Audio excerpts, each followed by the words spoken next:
The Carcharodons Space Marine chapter exists as one of the Imperium's most enigmatic fighting forces, their origins shrouded in deliberate obscurity and administrative neglect. Unlike many of their brother chapters whose founding records remain meticulously preserved in the archives of Terra, the Carcharodons appear to have emerged from the shadows of Imperial history with little fanfare and even less documentation. Their gene seed lineage points toward the 19th Legion, the Raven Guard, yet the circumstances of their creation suggest a far more complex and troubled genesis than the standard chapter founding protocols would typically allow. The most compelling evidence linking the Carcharodons to the Raven Guard comes from extensive gene seed analysis conducted by Magos biologists adepts over several millennia. The genetic markers present in Carcharodon battle brothers display clear Coraxian heritage, bearing the distinctive mutations and degradations that mark descendants of the Raven Guard's Primarch. However, the degree of genetic drift observed in their gene seed suggests an origin that predates many officially recognized second founding chapters, raising questions about whether the Carcharodons represent a legitimate successor chapter or something far older and more irregular. Imperial records from the immediate aftermath of the Horus Heresy contain fragmentary references to Raven Guard elements that were reassigned to deep void patrol duties along the galactic rim. These references, buried within logistical reports and fleet deployment schedules, describe veteran companies of Terran-born Raven Guard who had served throughout the Great Crusade and survived the devastation of the drop site massacre on Istvan V. These warriors, already marked by the horrors they had witnessed and the losses they had endured, were deemed suitable for the thankless task of patrolling the Imperium's most distant frontiers. The connection between these exiled Raven Guard elements and the modern Carcharodons becomes more apparent when examining the chapter's unique cultural practices and combat doctrines. Unlike typical Astartes chapters that maintain strong ties to specific worlds or sectors, the Carcharodons have always operated as a fleet-based force, their ships prowling the void between star systems in search of prey. This operational pattern mirrors the deep patrol missions assigned to those early Raven Guard companies, suggesting an unbroken chain of tradition stretching back to the earliest days of the Imperium. The most disturbing aspect of the Carcharodons' possible origins lies in their potential connection to Corvus Corax's infamous Raptor project. Following the near destruction of his legion at Istvan V, the Raven Guard Primarch became increasingly desperate to rebuild his forces and strike back at the traitor legions. Working with recovered Terran gene tech and forbidden biological enhancement protocols, Corax initiated a program designed to accelerate the creation of new space marines and enhance their combat capabilities beyond normal parameters. The Raptor project initially showed promise, producing enhanced Astartes with improved physical capabilities and heightened aggression. However, the program was sabotaged by Alpha Legion infiltrators, and the genetic modifications began to spiral out of control. The enhanced warriors started to devolve into savage, barely human creatures driven by an insatiable hunger for violence and flesh. Corvus Corax was forced to personally execute many of these failed experiments, but Imperial records suggest that not all of the affected warriors were destroyed. Some evidence points to the possibility that certain Raptor Project survivors, those who retained enough of their sanity and humanity to function as space marines, were quietly transferred away from the main Raven Guard force. These warriors, bearing unstable gene seed and marked by their exposure to the failed enhancement protocols, may have formed the core of what would eventually become the Carcharodons chapter. This would explain both their Raven Guard heritage and the unique characteristics that set them apart from their parent legion. The gene seed degradation present in modern Carcharodons supports this theory. Analysis of their genetic material reveals significant deterioration in two specific organs, the Becher's gland and the Susin membrane. The Becher's gland, responsible for producing the acidic saliva that allows space marines to digest otherwise inedible substances, functions at severely reduced capacity in Carcharodon battle brothers. This malfunction forces them to rely more heavily on conventional nutrition and limits their ability to survive in extreme environments where other Astartes might subsist on emergency rations or even inorganic materials. More concerning is the complete failure of the succinate membrane in the vast majority of Carcharodon warriors. This organ, which allows space marines to enter a state of suspended animation during periods of extreme trauma or resource scarcity, represents one of the most crucial survival mechanisms built into the Astartes physiology. Its absence leaves Carcharodons vulnerable to injuries that their brother marines might survive through entering a catatonic healing state. The psychological impact of this deficiency cannot be understated, as it removes one of the fundamental safety nets that allows space marines to take extraordinary risks in combat. These genetic flaws appear to be progressive, worsening with each generation of gene seed implantation. Apothecaries within the chapter have documented increasing rates of organ rejection and implantation failures, particularly in more recent recruits. The degradation follows patterns consistent with exposure to mutagenic influences during the gene seed's formative development, lending credence to theories connecting the Carcharodons to the failed raptor experiments. The chapter's early exile to the galactic rim represents another crucial element in understanding their transformation from traditional Astartes into the void predators they have become. Rather than being assigned to defend specific worlds or sectors, the proto-Carcharodons were tasked with patrolling the empty spaces between star systems, hunting down pirates, Xenos raiders, and other threats that emerged from the darkness beyond Imperial borders. This assignment effectively removed them from regular contact with Imperial command structures and allowed them to develop their own unique culture and operational methods.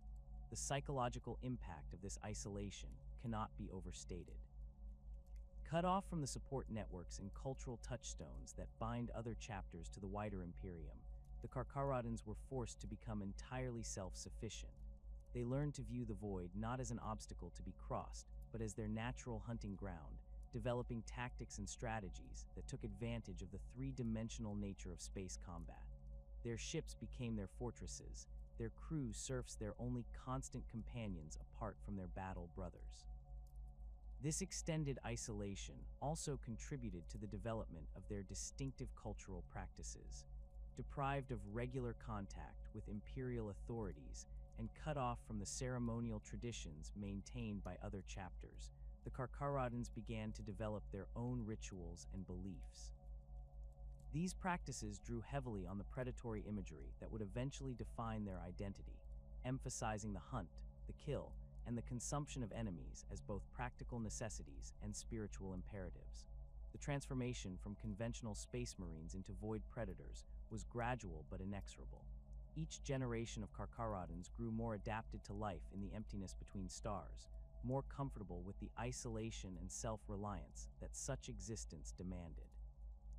They learned to read the subtle signs that marked the passage of ships through the void, to interpret the electromagnetic signatures and gravitational disturbances that revealed the presence of prey. Their enhanced senses, already superior to baseline human capabilities, became even more attuned to the specific challenges of void warfare. The chapter's fleet assets evolved alongside their tactical doctrines. Rather than maintaining the heavy cruisers and battle barges favored by many Astartes chapters, the Carcharodons developed a preference for smaller, more maneuverable vessels capable of extended independent operations. These ships were modified for stealth and endurance rather than raw firepower, allowing them to track their prey across vast distances before striking with overwhelming force at the moment of maximum vulnerability. Their recruitment practices also adapted to their unique circumstances. Unable to draw aspirants from stable planetary populations like most chapters, the Carcharodons began taking recruits from the crews of ships they encountered during their patrols. This practice, while providing a steady source of potential battle brothers, also contributed to the genetic diversity within the chapter and may have helped slow the degradation of their gene seed by introducing fresh genetic material from varied human populations. The early Carcharodons developed a reputation among Imperial Navy elements operating near the galactic rim as reliable but unsettling allies. Their ships would appear without warning to assist in battles against Xenos raiders or Chaos incursions, their gray armored warriors fighting with a savage efficiency that impressed and disturbed their temporary allies in equal measure. After the threat was eliminated, the Carcharodons would disappear back into the void as suddenly as they had arrived, leaving behind only grateful but uneasy Imperial forces and the scattered remains of their enemies. This pattern of behavior established the Carcharodons as a chapter apart from their brothers, bound by duty to the Imperium, but operating according to their own mysterious agenda. Their loyalty was never questioned, but their methods and motivations remained largely opaque to outside observers. They had become something new within the framework of the Adeptus Astartes, a force shaped by isolation, genetic instability, and the harsh demands of void warfare into something that retained the essential nature of space marines, while developing characteristics that set them distinctly apart from their origins. The organizational structure of the Carcharodons represents a radical departure from the rigid hierarchies and territorial anchors that define most space marine chapters. Where their brother Astartes maintain fortress monasteries on stable worlds and operate within clearly defined recruitment zones, the Carcharodons have evolved into a purely nomadic force, their entire existence centered around a fleet of vessels that prowl the galactic rim in an endless cycle of patrol and predation. This fleet-based existence has fundamentally shaped every aspect of their chapter organization, from the distribution of command authority to the methods by which they recruit and train new battle brothers. At the heart of the Carcharodons' fleet structure lies the ancient battle barge Nicker, a vessel whose origins trace back to the Great Crusade era and whose scarred hull bears witness to millennia of void warfare. The Nicker serves as the chapter's primary fortress monastery, housing the most sacred relics, gene seed repositories, and command facilities that would typically be found within the stone halls of a planetary stronghold. The ship's massive bulk, measuring over 5 kilometers in length, provides sufficient space for training facilities, apothecarian complexes, and the vast archives that contain what fragmentary records the chapter maintains of its own history. The Nicker's internal structure reflects the unique needs of a chapter that calls the void home. Its lower decks house extensive hydroponics bays and atmospheric processing facilities that allow the ship to remain self-sufficient for decades without requiring resupply from Imperial sources. The middle sections contain the chapter's armories, vehicle bays, and the specialized workshops where tech marines maintain and modify equipment according to the specific demands of void warfare. The upper levels serve as quarters for the chapter's leadership, with the chapter master's chambers located in the ship's heavily armored command citadel, surrounded by layers of defensive systems and escape routes that would allow the chapter's command structure to survive even catastrophic damage to the vessel. The battle barge's weapon systems have been extensively modified over the centuries to reflect the Carcharodons' preferred method of warfare. Where many Imperial vessels rely on long-range bombardment cannons and Nova cannon arrays, the Nicker mounts an unusual concentration of boarding torpedoes, assault pods, and short-range weapons designed to cripple rather than destroy enemy vessels. This configuration allows the Carcharodons to capture intact ships for salvage and intelligence gathering, a practice that has become essential to their survival in the resource-poor regions where they operate. The chapter's company organization follows the basic structure outlined in the Codex Astartes, but incorporates significant modifications that reflect their unique operational requirements. The Carcharodons maintain 10 companies, each typically numbering between 80 and 100 battle brothers, rather than the standard 100, due to the ongoing challenges posed by their degraded gene seed. Each company operates with a high degree of independence, often spending years separated from the main fleet while pursuing specific missions or hunting grounds across the galactic rim. The first company, known as the Red Brethren, serves as the chapter master's personal guard and represents the most elite warriors within the chapter. These veterans have survived countless void battles and boarding actions, their skills honed by decades of combat in the harshest environments imaginable. The Red Brethren are equipped with the chapter's most precious suits of Terminator armor, ancient relics whose machine spirits have been appeased through ritual offerings, and whose weapon systems have been modified for the close quarters combat that characterizes boarding actions. The company's battle brothers serve not only as the chapter master's bodyguard, but also as his executioners, carrying out the most sensitive missions that require absolute discretion and ruthless efficiency. The Red Wake, the current chapter master, maintains direct command over a cadre of specialists drawn from across the chapter's companies. These warriors, known as the Reaper Guard, accompany him on the most dangerous missions and serve as his personal advisors on matters of strategy and chapter doctrine. The Reaper Guard includes veteran sergeants from each company, ensuring that the chapter master remains connected to the concerns and capabilities of his entire force, despite the vast distances that often separate the companies during their operations. The 2nd through 5th companies serve as the chapter's primary battle companies, each specializing in different aspects of void warfare, while maintaining the flexibility to operate independently for extended periods. The 2nd company has developed particular expertise in assault operations, their battle brothers trained to excel in the brutal close quarters combat that characterizes boarding actions and space Hulk clearance missions. Their armor bears additional reinforcement around vital areas, and their weapons focus on high-damage, short-range armaments that can penetrate bulkheads and terminate enemies in the confined spaces of ship corridors. The 3rd company specializes in stealth operations and reconnaissance, their battle brothers trained in the arts of silent movement and covert infiltration that echo the traditions of their Raven Guard heritage.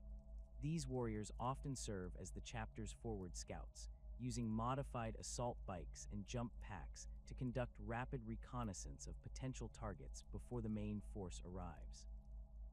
Their armor incorporates noise-dampening modifications and sensor-defeating materials that allow them to operate undetected in the electromagnetic-rich environment of the void. The 4th and 5th companies function as tactical reserves, maintaining the flexibility to reinforce other companies or respond to unexpected threats. These warriors are cross-trained in multiple specializations, allowing them to adapt quickly to changing battlefield conditions. The 4th company maintains the chapter's heaviest weapons and vehicles, including the precious few land raiders and predator tanks that the Carcharodons have acquired through salvage operations over the centuries. The 5th company serves as the primary interface with Imperial Navy elements, their officers trained in the protocols and procedures necessary to coordinate joint operations with other Imperial forces. The 6th through 9th companies represent the chapter's specialist formations, each focused on specific aspects of void warfare that have become essential to the Carcharodons' survival. The 6th company consists entirely of assault marines, their battle brothers equipped with jump packs and trained in the rapid insertion techniques necessary for boarding actions.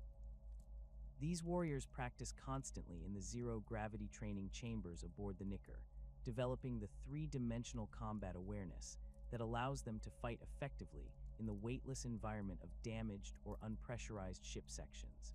The 7th Company serves as the chapter's primary void warfare specialists, their battle brothers trained to operate in the harsh environment of space itself.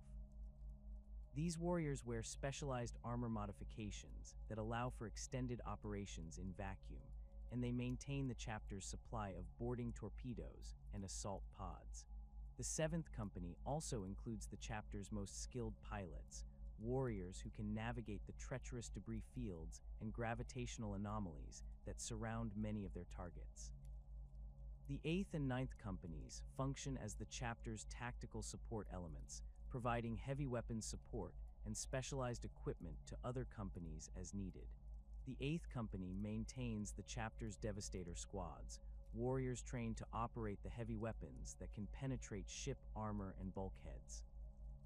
The 9th Company serves as the chapter's technical specialists, including not only tech marines, but also battle brothers trained in the operation and maintenance of the complex systems that keep the chapter's fleet operational. The 10th Company represents the chapter's scout company, but their role differs significantly from that of their counterparts in other chapters. Rather than operating on planetary surfaces, Carcharodon scouts are trained primarily for void reconnaissance and intelligence gathering. These young warriors learn to pilot small craft through asteroid fields and debris clouds, developing the skills necessary to approach enemy vessels undetected. Their training emphasizes patience and observation, qualities essential for warriors who may spend weeks tracking a single target across multiple star systems. The role of librarians within the Carcharodons extends far beyond the psychic warfare duties typically associated with these specialists in other chapters. Due to the chapter's nomadic existence and the fragmentary nature of their historical records, the librarians serve as the primary keepers of chapter knowledge and tradition. They maintain the oral histories that preserve the deeds of fallen heroes, the tactical doctrines developed through centuries of void warfare, and the complex navigation data necessary for the fleet to operate effectively in the poorly charted regions of the galactic rim. Carcharodon librarians undergo extensive training in astropathic communication and void navigation, skills that prove essential when companies operate independently across vast distances. These warriors can maintain psychic contact with other elements of the chapter across light years of space, coordinating movements and sharing intelligence in ways that would be impossible through conventional communication methods. The senior librarians aboard the Nicker maintain detailed star charts and navigation data that represent centuries of accumulated knowledge about the safe routes and hidden dangers of the galactic rim. The chapter's librarians also serve as the primary interface with the Astronomicon, the psychic beacon that guides Imperial ships through the warp. Their enhanced sensitivity to psychic phenomena allows them to detect subtle variations in the Astronomicon signal that might indicate the presence of warp storms or other navigational hazards. This capability has proven invaluable during the chapter's long-range patrols, allowing them to avoid dangerous warp routes and maintain operational effectiveness even in regions where Imperial navigation data is sparse or outdated. The recruitment practices of the Carcharodons reflect both their nomadic nature and the harsh realities of operating in the galactic rim's dangerous frontier regions. Unlike chapters that can rely on stable planetary populations to provide a steady stream of aspirants, the Carcharodons must opportunistically recruit from whatever human populations they encounter during their patrols. This approach has led to a recruitment process that is both more flexible and more brutal than the methods employed by most other chapters. The chapter's primary recruiting grounds consist of the feral worlds and frontier settlements that dot the galactic rim, human populations that have developed the hardiness and survival instincts necessary to thrive in environments where Imperial authority is weak or non-existent. These worlds often exist in a state of constant warfare, whether against Xeno's raiders, chaos cultists, or simply the harsh environmental conditions that characterize the galaxy's edge. The populations that survive in such conditions possess the physical and mental toughness that makes them suitable candidates for transformation into space marines. Carcharodon recruiting parties typically operate from fast strike cruisers that can approach target worlds quickly and depart before their presence attracts unwanted attention. The chapter's chaplains and apothecaries conduct rapid assessments of potential recruits, using portable gene testing equipment to identify individuals whose genetic structure is compatible with the chapter's degraded gene seed. The selection process focuses heavily on psychological resilience and adaptability, qualities that prove essential for warriors who must spend their entire careers operating in the isolation of the void. The trials faced by Carcharodon aspirants differ significantly from the traditional challenges employed by planetary-based chapters. Rather than surviving in wilderness environments or proving themselves in gladiatorial combat, potential Carcharodons must demonstrate their ability to function effectively in the artificial environment of a starship. Aspirants are subjected to extended periods in zero gravity, tested on their ability to navigate three-dimensional combat scenarios, and evaluated on their capacity to remain psychologically stable during long periods of isolation. The brutal trials that forge new Carcharodons serve as mere preparation for service under one of the Imperium's most enigmatic and terrifying chapter masters. Tyberos the Red Wake stands as a figure whose very presence commands absolute obedience from warriors already inured to violence and death. His massive frame, encased in ancient Terminator armor that dwarfs even other Astartes champions, moves through the corridors of the Nicker with a predatory grace that belies his enormous bulk. The armor itself represents a masterwork of archaeotech engineering, its ceramite plates bearing the scars of countless boarding actions, while its internal systems hum with machine spirits that have been appeased through decades of ritual maintenance and blood offerings. The most distinctive aspects of Tyberos' war gear are his twin lightning claws, weapons that have earned names whispered in fear throughout the galactic rim. Hunger and slake extend from his massive gauntlets like the talons of some primordial sea predator, their energy fields crackling with barely contained power. These are not standard lightning claws, but heavily modified weapons that incorporate additional power feeds and enlarged energy capacitors, allowing them to maintain their disruptive fields for extended periods during the prolonged melees that characterize boarding actions. The claws themselves measure nearly a meter in length, their adamantine cores surrounded by disruption fields that can tear through bulkhead armor as easily as flesh. The weapons' names reflect more than mere affectation, representing fundamental aspects of Tyberos' approach to warfare and leadership. Hunger embodies his relentless pursuit of enemies across the void, the insatiable drive that compels the Carcharodons to hunt their prey through multiple star systems if necessary. Slake represents the satisfaction that comes from the kill, the moment when enemy resistance finally breaks and victory is achieved through overwhelming violence. Together, they serve as physical manifestations of the predatory philosophy that guides the entire chapter under his leadership. Tyberos' Terminator armor bears modifications that reflect both his personal preferences and the unique demands of void warfare. Additional sensor arrays cluster around the helmet's eye lenses, providing enhanced targeting data and threat assessment capabilities in the electromagnetic-rich environment of ship-to-ship combat. The armor's power plant has been upgraded with redundant systems that allow for extended operation even when cut off from external power sources, a crucial capability when fighting in the damaged sections of enemy vessels where life support systems may have failed. The most unsettling aspect of Tyberos' appearance lies in the modifications made to his armor's vox grills and breathing apparatus. The standard Imperial Aquila has been replaced with stylized shark motifs that give his helmet a distinctly predatory appearance, while the vox grills have been altered to produce a low, rumbling sound that carries clearly through ship corridors and serves to unnerve enemies before combat is even joined. These modifications represent more than mere intimidation tactics, serving as psychological warfare tools that complement the chapter's preferred method of striking terror into their enemies before closing for the kill. The Red Wake's leadership philosophy centers on the concept of controlled savagery, a delicate balance between the brutal efficiency necessary for void warfare and the discipline required to maintain unit cohesion during extended independent operations. Unlike chapter masters who rule through rigid adherence to the Codex Astartes, or those who rely primarily on inspirational rhetoric, Tyberos leads through demonstrated competence and the careful application of fear. His warriors understand that their chapter master possesses both the tactical acumen to lead them to victory and the ruthless determination to eliminate any battle brother who fails to meet his exacting standards. This approach to leadership manifests itself in the chapter's training regimens, which emphasize practical competence over ceremonial tradition.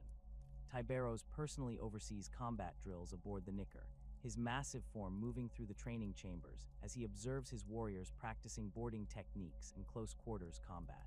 His critiques are delivered with surgical precision, identifying specific tactical errors and demonstrating proper techniques through personal example. Battle brothers who consistently fail to meet his standards find themselves assigned to increasingly dangerous duties until they either improve their performance or die in service to the chapter.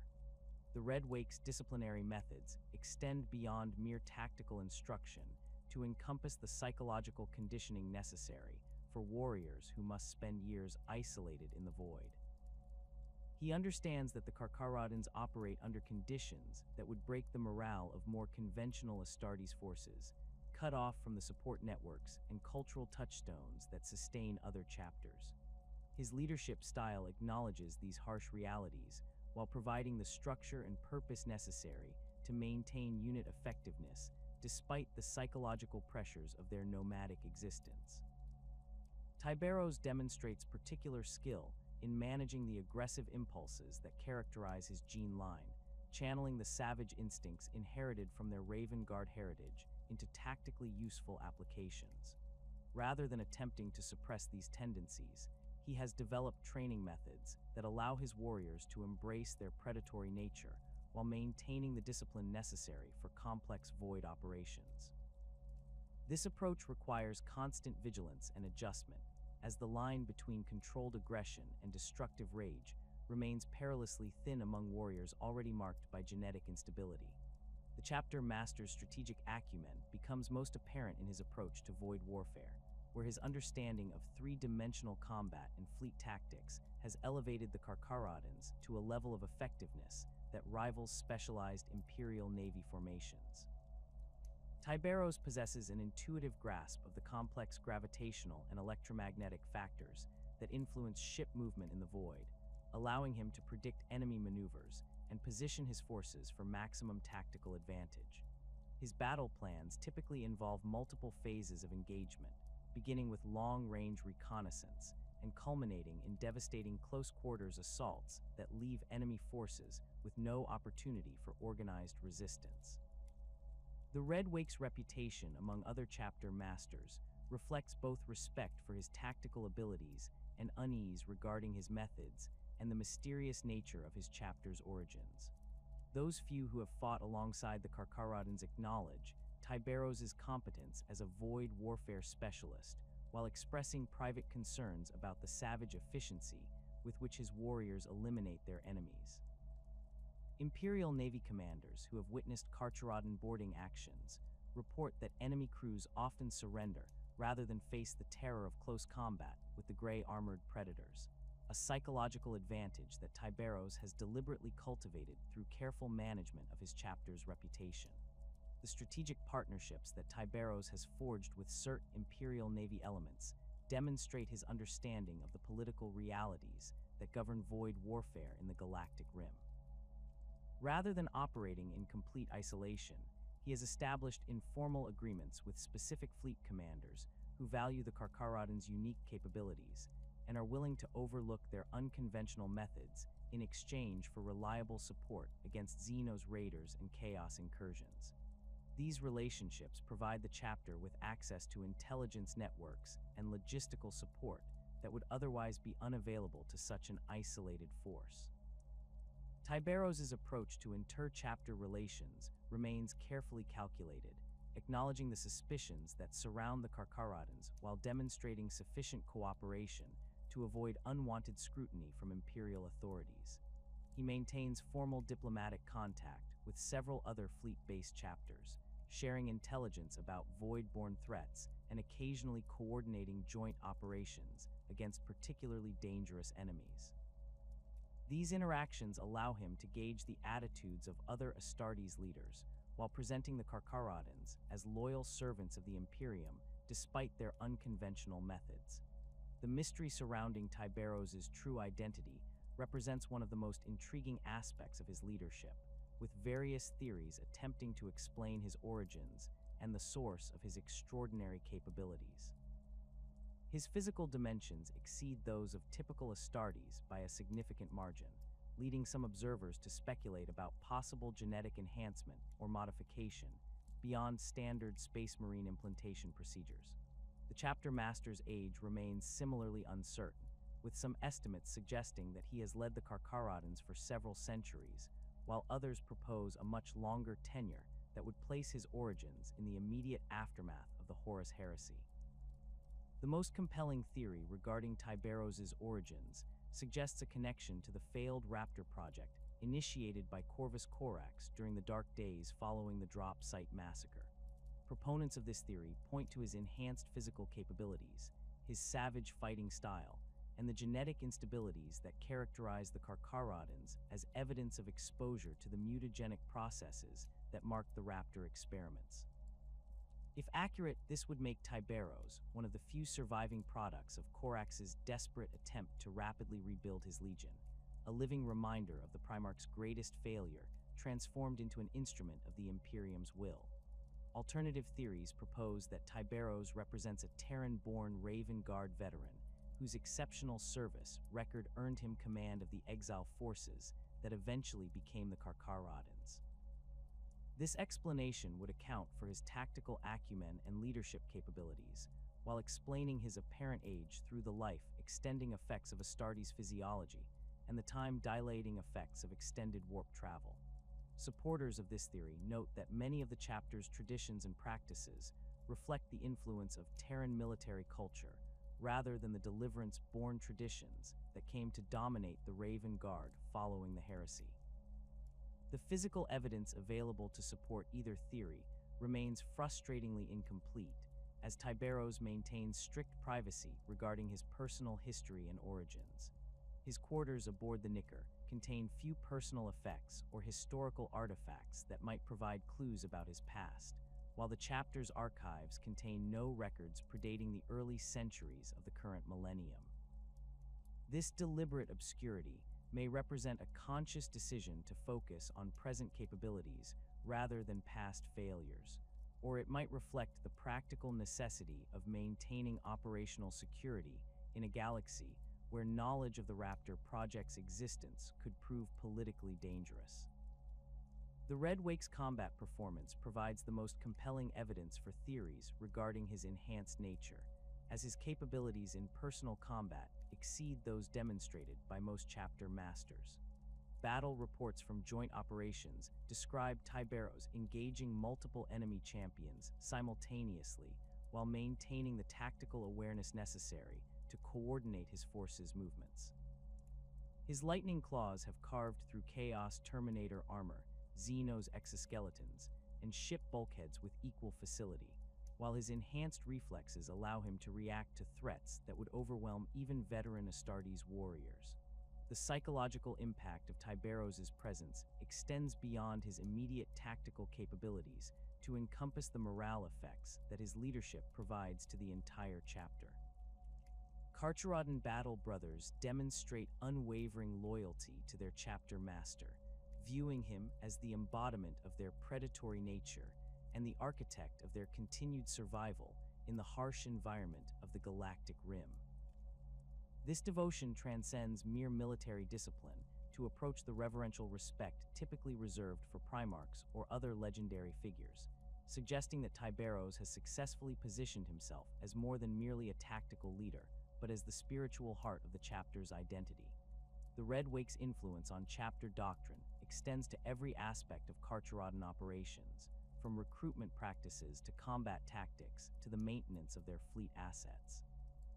His personal attention to detail ensures that even routine operations receive the same level of planning and preparation as major campaigns, while his willingness to adapt established procedures to meet changing circumstances has allowed the chapter to maintain effectiveness despite their isolation from conventional Imperial support networks. Under his leadership, the Carcharodons have evolved from exiled Raven Guard elements into a uniquely effective force capable of operating independently in conditions that would challenge much larger and better equipped formations. The transformation of the Carcharodons into apex void predators represents one of the most dramatic tactical evolutions within the Adeptus Astartes, their combat doctrine shaped by millennia of warfare in the lightless depths between star systems. Where other chapters excel in planetary assault or siege warfare, the Carcharodons have perfected the art of ship-to-ship combat, developing techniques and strategies that exploit the unique characteristics of void warfare with ruthless efficiency. Their approach to battle emphasizes speed, stealth, and overwhelming violence applied at the moment of maximum enemy vulnerability, reflecting both their Raven Guard heritage and the harsh lessons learned during centuries of independent operations along the Galactic Rim. The foundation of Carcharodon combat doctrine rests upon their mastery of void warfare, a discipline that requires fundamentally different tactical thinking from conventional ground-based operations. The three-dimensional nature of space combat demands enhanced spatial awareness and the ability to maneuver in environments where traditional concepts of up and down become meaningless. Carcharodon battle brothers undergo extensive training in zero-gravity combat techniques, learning to use magnetic boot systems, maneuvering thrusters, and specially modified weapons that function effectively in the vacuum of space. Their armor incorporates additional sealing systems and enhanced life support capabilities that allow for extended operations in hostile void environments, while their helmets feature upgraded sensor arrays designed to function in the electromagnetic interference common around damaged starships. The chapter's approach to void warfare begins long before actual combat engagement, with extensive reconnaissance and target assessment phases that can span multiple star systems. Carcharodon strike cruisers employ sophisticated sensor arrays and stealth technologies derived from their Raven Guard heritage to track potential prey across vast distances, analyzing ship signatures, movement patterns, and communication intercepts to build detailed tactical profiles of their targets. This intelligence-gathering phase allows them to identify the optimal moment and location for engagement, ensuring that their attacks achieve maximum tactical surprise while minimizing their own exposure to enemy defensive systems. The actual engagement typically begins with the deployment of specialized reconnaissance elements equipped with modified jump packs and stealth gear designed for void operations. These advanced scouts approach target vessels using debris fields and electromagnetic shadows for concealment, conducting detailed assessments of enemy ship configurations, defensive capabilities, and crew readiness levels. Their reports allow Carcharodon commanders to identify critical systems, structural weak points, and optimal boarding locations before committing their main forces to the attack. The scouts also plant tracking devices and sensor beacons that provide real-time intelligence during the subsequent assault phases. Carcharodon fleet tactics emphasize the coordinated use of multiple vessel types to achieve tactical superiority through positioning and timing rather than raw firepower. Their strike cruisers typically approach targets from multiple vectors simultaneously, using gravitational bodies and sensor shadows to mask their approach until the final moments before engagement. The chapter's preferred tactic involves disabling rather than destroying enemy vessels, employing precisely targeted strikes against propulsion systems, power generators, and communication arrays to leave their prey helpless but intact for boarding operations. This approach allows them to capture valuable intelligence, equipment, and potential recruits while minimizing the risk of accidentally destroying critical information or resources. The transition from void combat to boarding operations represents the most critical phase of Carcharodon tactical doctrine, requiring split-second timing and flawless coordination between multiple assault elements. The chapter employs a variety of boarding methods depending on target characteristics and tactical requirements, ranging from conventional boarding torpedoes to specialized assault pods designed for stealth insertion.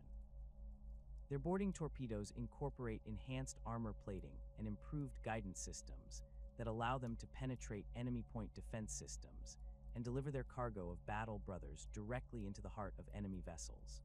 The torpedoes themselves are equipped with shaped charges and cutting beams capable of breaching even heavily armored hull sections, creating entry points large enough for fully equipped Astartes to enter in combat formation. The most sophisticated boarding technique employed by the Carcharodons involves the use of modified Thunderhawk gunships equipped with specialized docking clamps and cutting equipment. These assault craft approach target vessels at high speed, using their own armor and defensive systems to absorb enemy fire while closing to docking range. Upon contact, the Thunderhawks deploy industrial-grade plasma cutters and molecular disruptors to create large breaches in enemy hull plating, allowing entire squads of battle brothers to enter simultaneously and establish immediate fire superiority in the boarding area. This technique proves particularly effective against larger vessels, where multiple entry points can overwhelm enemy defensive responses and prevent coordinated resistance. The weapons favored by Carcharodon battle brothers reflect their specialization in close-quarters combat within the confined spaces of starship interiors.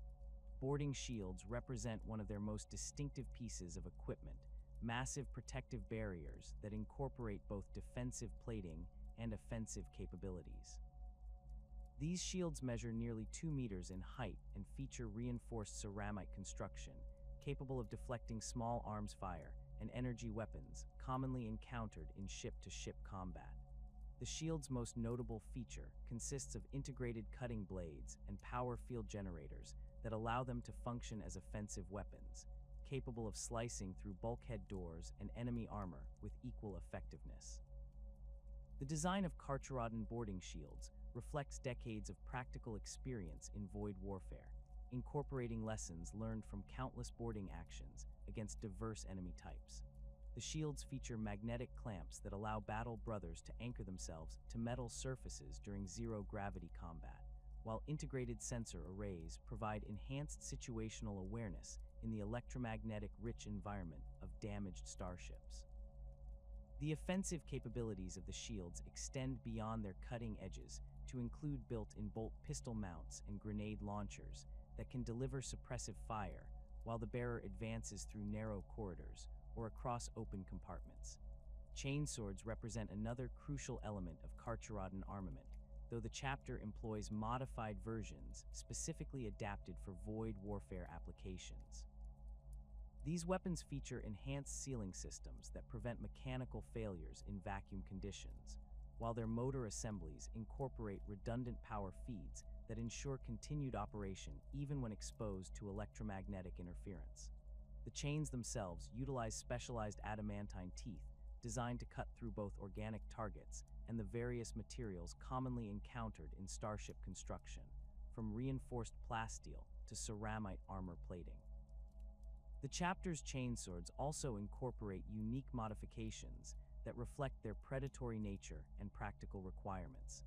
Many weapons feature extended reach configurations that prove advantageous in the confined spaces of ship corridors, while others mount additional cutting implements or power field generators that enhance their armor penetration capabilities. The most distinctive aspect of Carcharodon chainswords lies in their ritual decoration, with many weapons bearing carved shark teeth, bone fragments, and other trophies taken from defeated enemies. These modifications serve both practical and psychological purposes, providing improved grip surfaces while reinforcing the chapter's predatory identity. The shark tooth necklaces worn by Carcharodon battle brothers represent far more than mere decoration, serving as both practical tools and spiritual focuses that embody the chapter's hunting philosophy. Each necklace consists of carefully selected teeth taken from various aquatic predators encountered during the chapter's travels, with different tooth types representing specific achievements or combat specializations. The largest teeth typically come from the massive void krakens that inhabit the deep space between star systems, creatures whose hunting patterns and predatory instincts serve as inspiration for Carcharodon tactical doctrine. The construction of these necklaces follows strict ritual protocols that transform them from simple trophies into functional equipment with genuine tactical applications. The teeth undergo extensive preparation involving acid etching, molecular strengthening, and the application of specialized coatings that enhance their durability and cutting effectiveness. Many battle brothers employ their necklaces as emergency cutting tools during boarding operations, using the razor-sharp teeth to sever cables, slice through soft materials, or deliver precise cuts to enemy equipment. The psychological impact of these necklaces cannot be understated, as their distinctive appearance serves to identify Carcharodons to both allies and enemies, while reinforcing their reputation as void-born predators.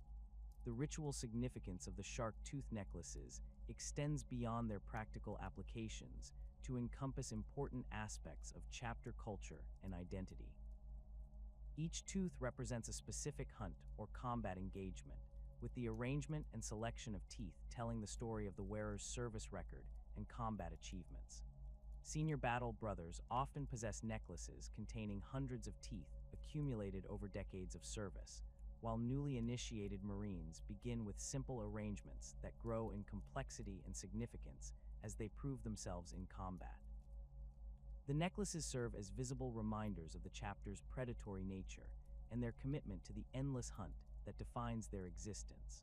The close-quarters combat techniques employed by Carcharodon battle brothers reflect their specialization in the brutal, confined engagements that characterize boarding actions and space hulk clearance operations. Their fighting style emphasizes rapid, decisive strikes designed to overwhelm enemy resistance before organized defense can be mounted. Training regimens focus heavily on combat in narrow corridors, cramped compartments, and other restricted spaces where conventional tactical formations become impossible to maintain. Battle brothers learn to fight effectively while wearing full void suits, adapting their movements and techniques to account for the reduced mobility and sensory limitations imposed by environmental protection gear. The chapter's combat doctrine places particular emphasis on the psychological aspects of close-quarters fighting, recognizing that terror and demoralization often prove more effective than raw firepower in achieving tactical objectives. Carcharodon battle brothers are trained to exploit the claustrophobic conditions aboard enemy vessels, using the confined spaces and limited escape routes to maximize the psychological impact of their attacks. Their assault techniques involve rapid movement between cover positions, sudden appearances from unexpected angles, and the systematic elimination of enemy command personnel to disrupt organized resistance. The reputation of the Carcharodons for leaving no survivors represents both a tactical choice and a practical necessity driven by their operational requirements and resource limitations. Operating far from Imperial supply lines and support networks, the chapter cannot afford to maintain prisoner facilities or dedicate personnel to guard duties that would reduce their combat effectiveness. Their policy of complete elimination serves multiple tactical purposes, preventing enemy forces from reporting Carcharodon capabilities and locations, while ensuring that captured intelligence and equipment cannot be recovered or compromised by surviving enemy personnel. This approach to warfare extends beyond mere tactical considerations to encompass broader strategic objectives related to maintaining the chapter's operational security and preserving their ability to operate independently in contested regions. The complete elimination of enemy forces prevents the dissemination of information about Carcharodon methods, equipment, and capabilities that could be used by future opponents to develop countermeasures or defensive strategies.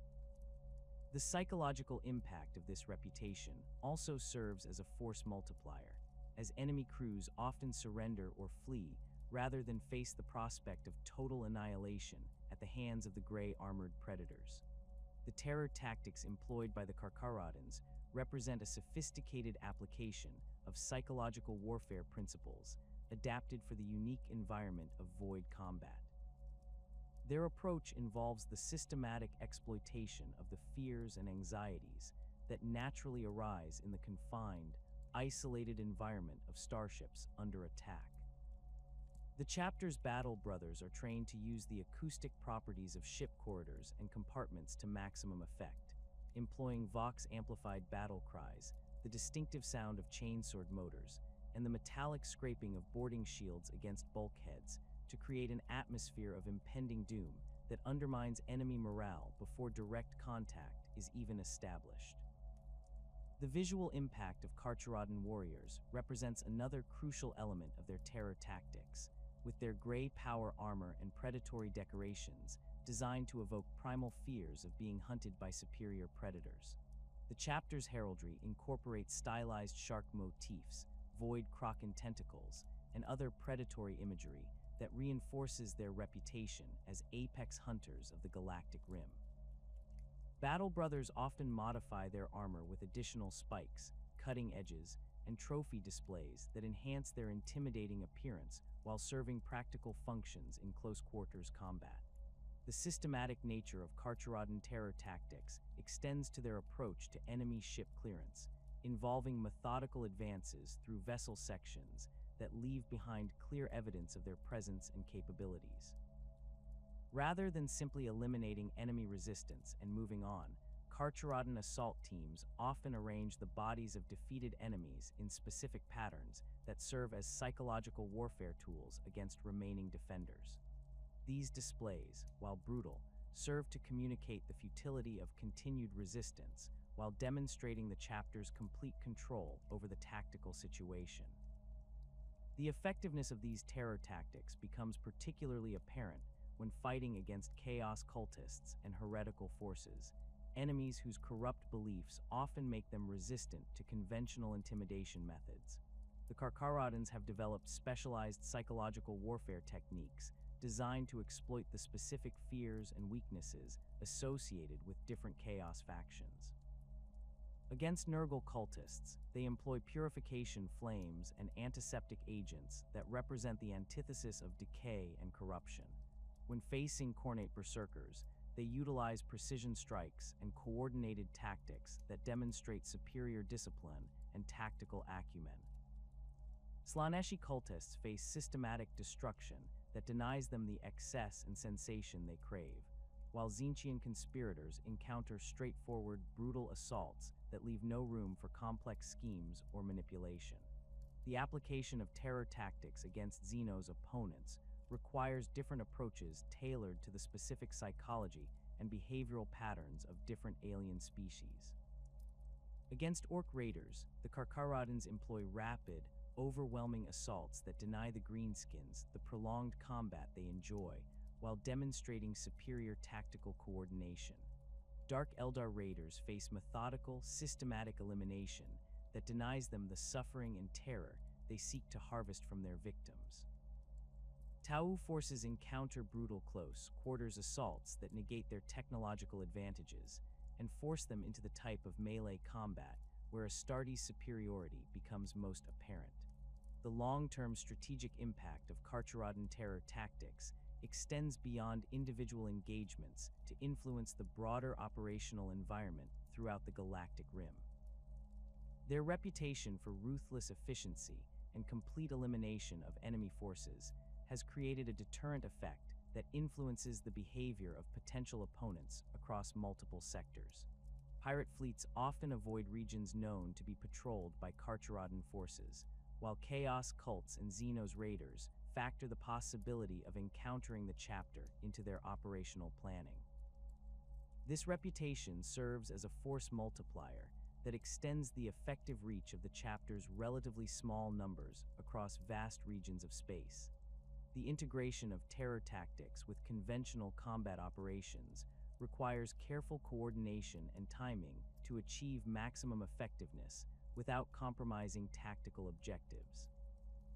Carcharodon commanders must balance the psychological impact of their methods against the practical requirements of intelligence gathering, equipment capture, and mission completion.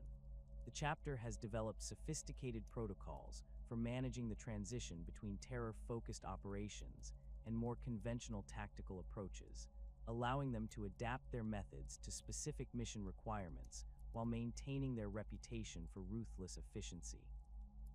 The recruitment practices of the Carcharodons operate under constraints that would cripple most other Space Marine chapters, their nomadic existence forcing them to develop methods fundamentally different from the stable planetary recruiting grounds that sustain their brother Astartes.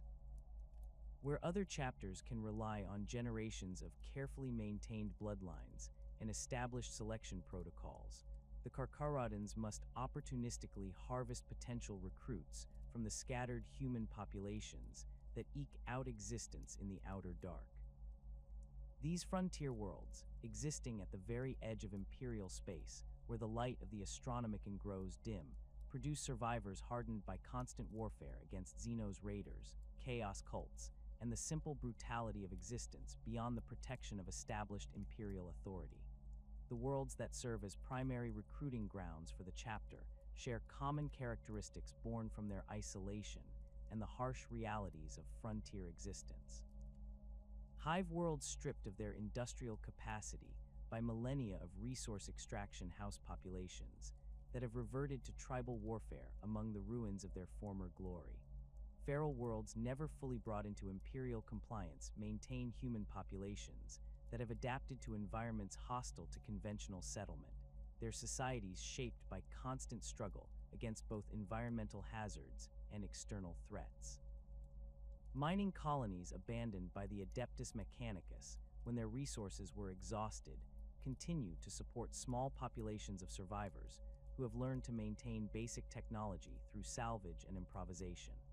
The selection trials conducted by Carcharodon recruiting parties reflect both the chapter's void-born nature and the specific challenges faced by aspirants who must prove their worth in environments radically different from traditional Astartes testing grounds. Rather than surviving in planetary wilderness or proving martial prowess in gladiatorial combat, potential Carcharodons face trials designed to test their ability to function in the artificial environment of starships and the psychological isolation that characterizes void warfare. The initial selection process begins with basic genetic compatibility testing conducted by chapter apothecaries using portable gene sequencing equipment, but this represents only the first hurdle in a series of increasingly brutal challenges. The first major trial involves extended exposure to zero-gravity environments aboard Carcharodon vessels, where aspirants must demonstrate their ability to navigate three-dimensional space while maintaining combat effectiveness.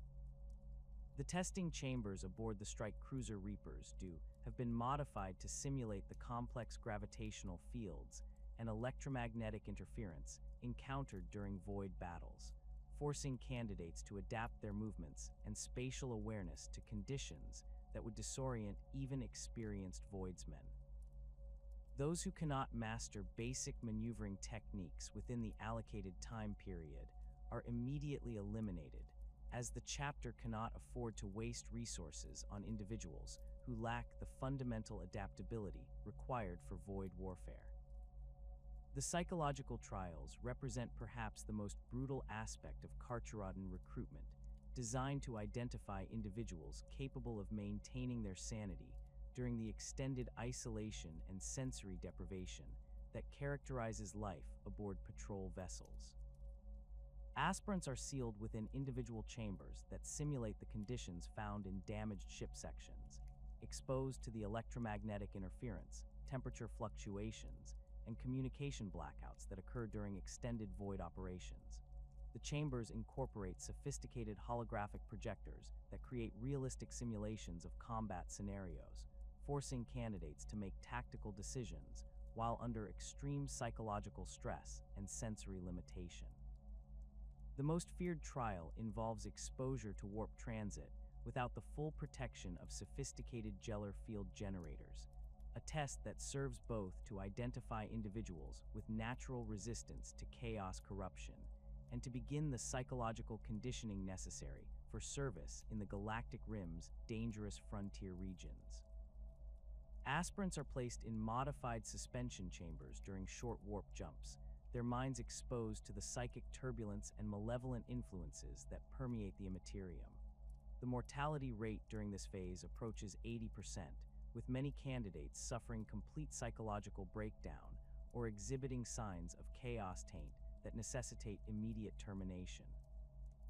Those who survive the warp exposure trials emerge fundamentally changed, their minds hardened against the psychological pressures that would break lesser individuals, while retaining the flexibility and adaptability necessary for void warfare operations. The survivors display enhanced resistance to fear effects and psychological manipulation, qualities that prove essential when facing the terror tactics employed by chaos cultists and the alien psychology of Xeno's opponents. However, this resistance comes at a cost, as many successful candidates exhibit reduced emotional responsiveness and difficulty forming the close bonds that characterize battle-brother relationships in other chapters.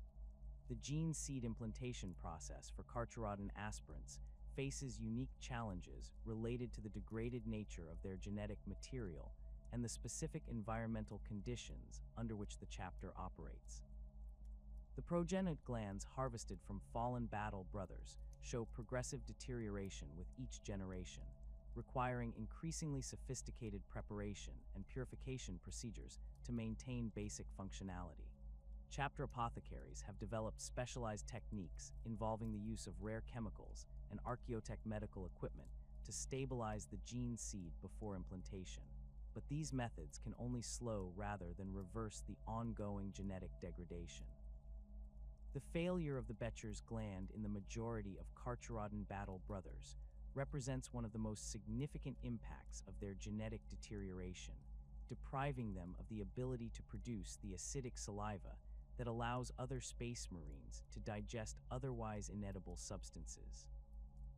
This deficiency forces the chapter to maintain more extensive food storage and preparation facilities aboard their vessels, consuming valuable space and resources that could otherwise be devoted to weapons and equipment. The loss of this capability also limits their ability to survive in extreme environments where other Astartes might subsist on emergency rations or even inorganic materials broken down through acidic digestion. More critically, the complete failure of the succinate membrane in virtually all Carcharodon warriors eliminates one of the most important survival mechanisms built into standard Astartes physiology. This organ, which allows space marines to enter a state of suspended animation during periods of extreme trauma or resource scarcity, provides a crucial safety net that enables other chapters to take extraordinary risks in combat. Its absence forces Carcharodon battle brothers to approach tactical situations with greater caution, as they cannot rely on entering hibernation to survive injuries that would merely incapacitate other space marines. The psychological impact of this genetic deficiency extends beyond tactical considerations to affect the fundamental mindset with which Carcharodon warriors approach combat and mortality. The knowledge that they lack this basic survival mechanism creates a heightened awareness of their own vulnerability that influences their combat doctrine and risk assessment procedures. Battle brothers develop a more acute understanding of their physical limitations and the consequences of tactical errors, leading to the careful, methodical approach that characterizes Carcharodon operations despite their reputation for savage efficiency.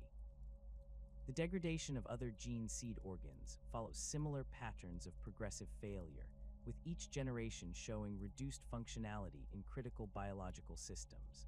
The Laraman's organ, responsible for rapid blood clotting and wound sealing, operates at diminished capacity in many Carcharodon warriors, requiring enhanced medical support and longer recovery periods following combat operations.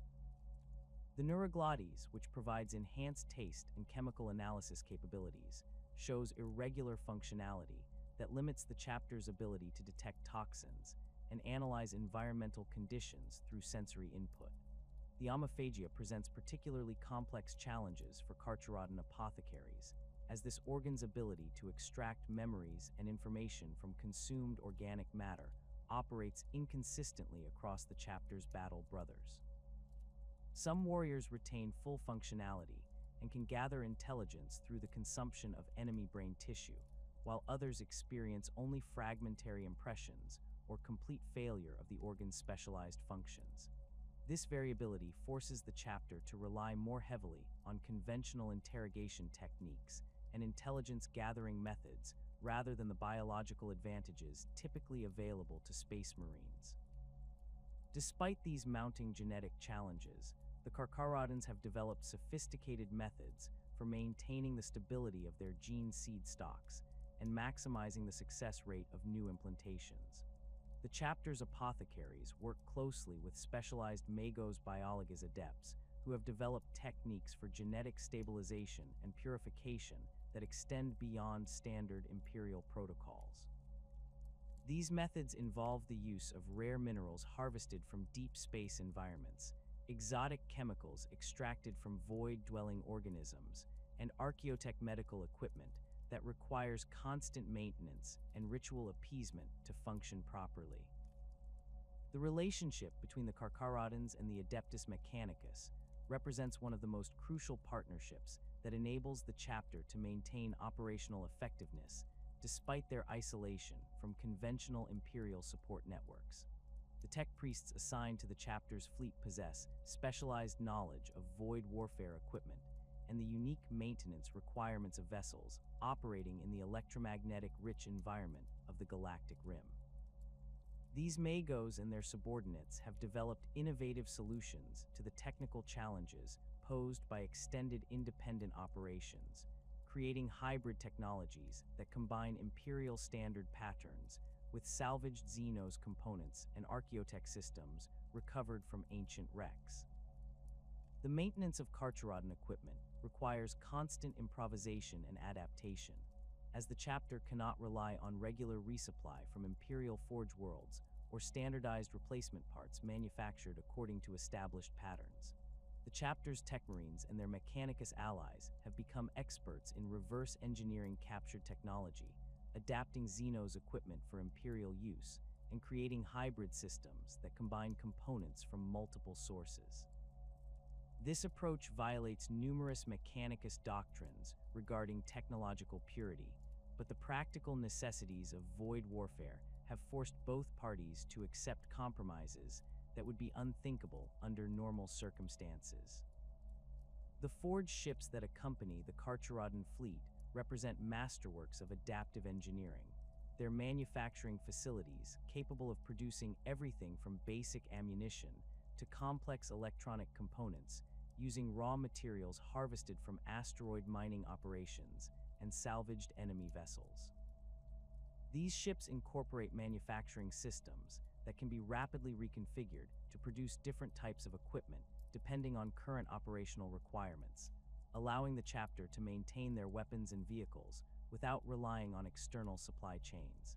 The forged ships also serve as research facilities where Techmarines and Magos biologists adepts collaborate on developing new techniques for gene seed stabilization and equipment modification. The most critical aspect of the Mechanicus partnership involves the maintenance of the chapter's gene seed repositories and the specialized equipment required for Astartes creation and enhancement procedures.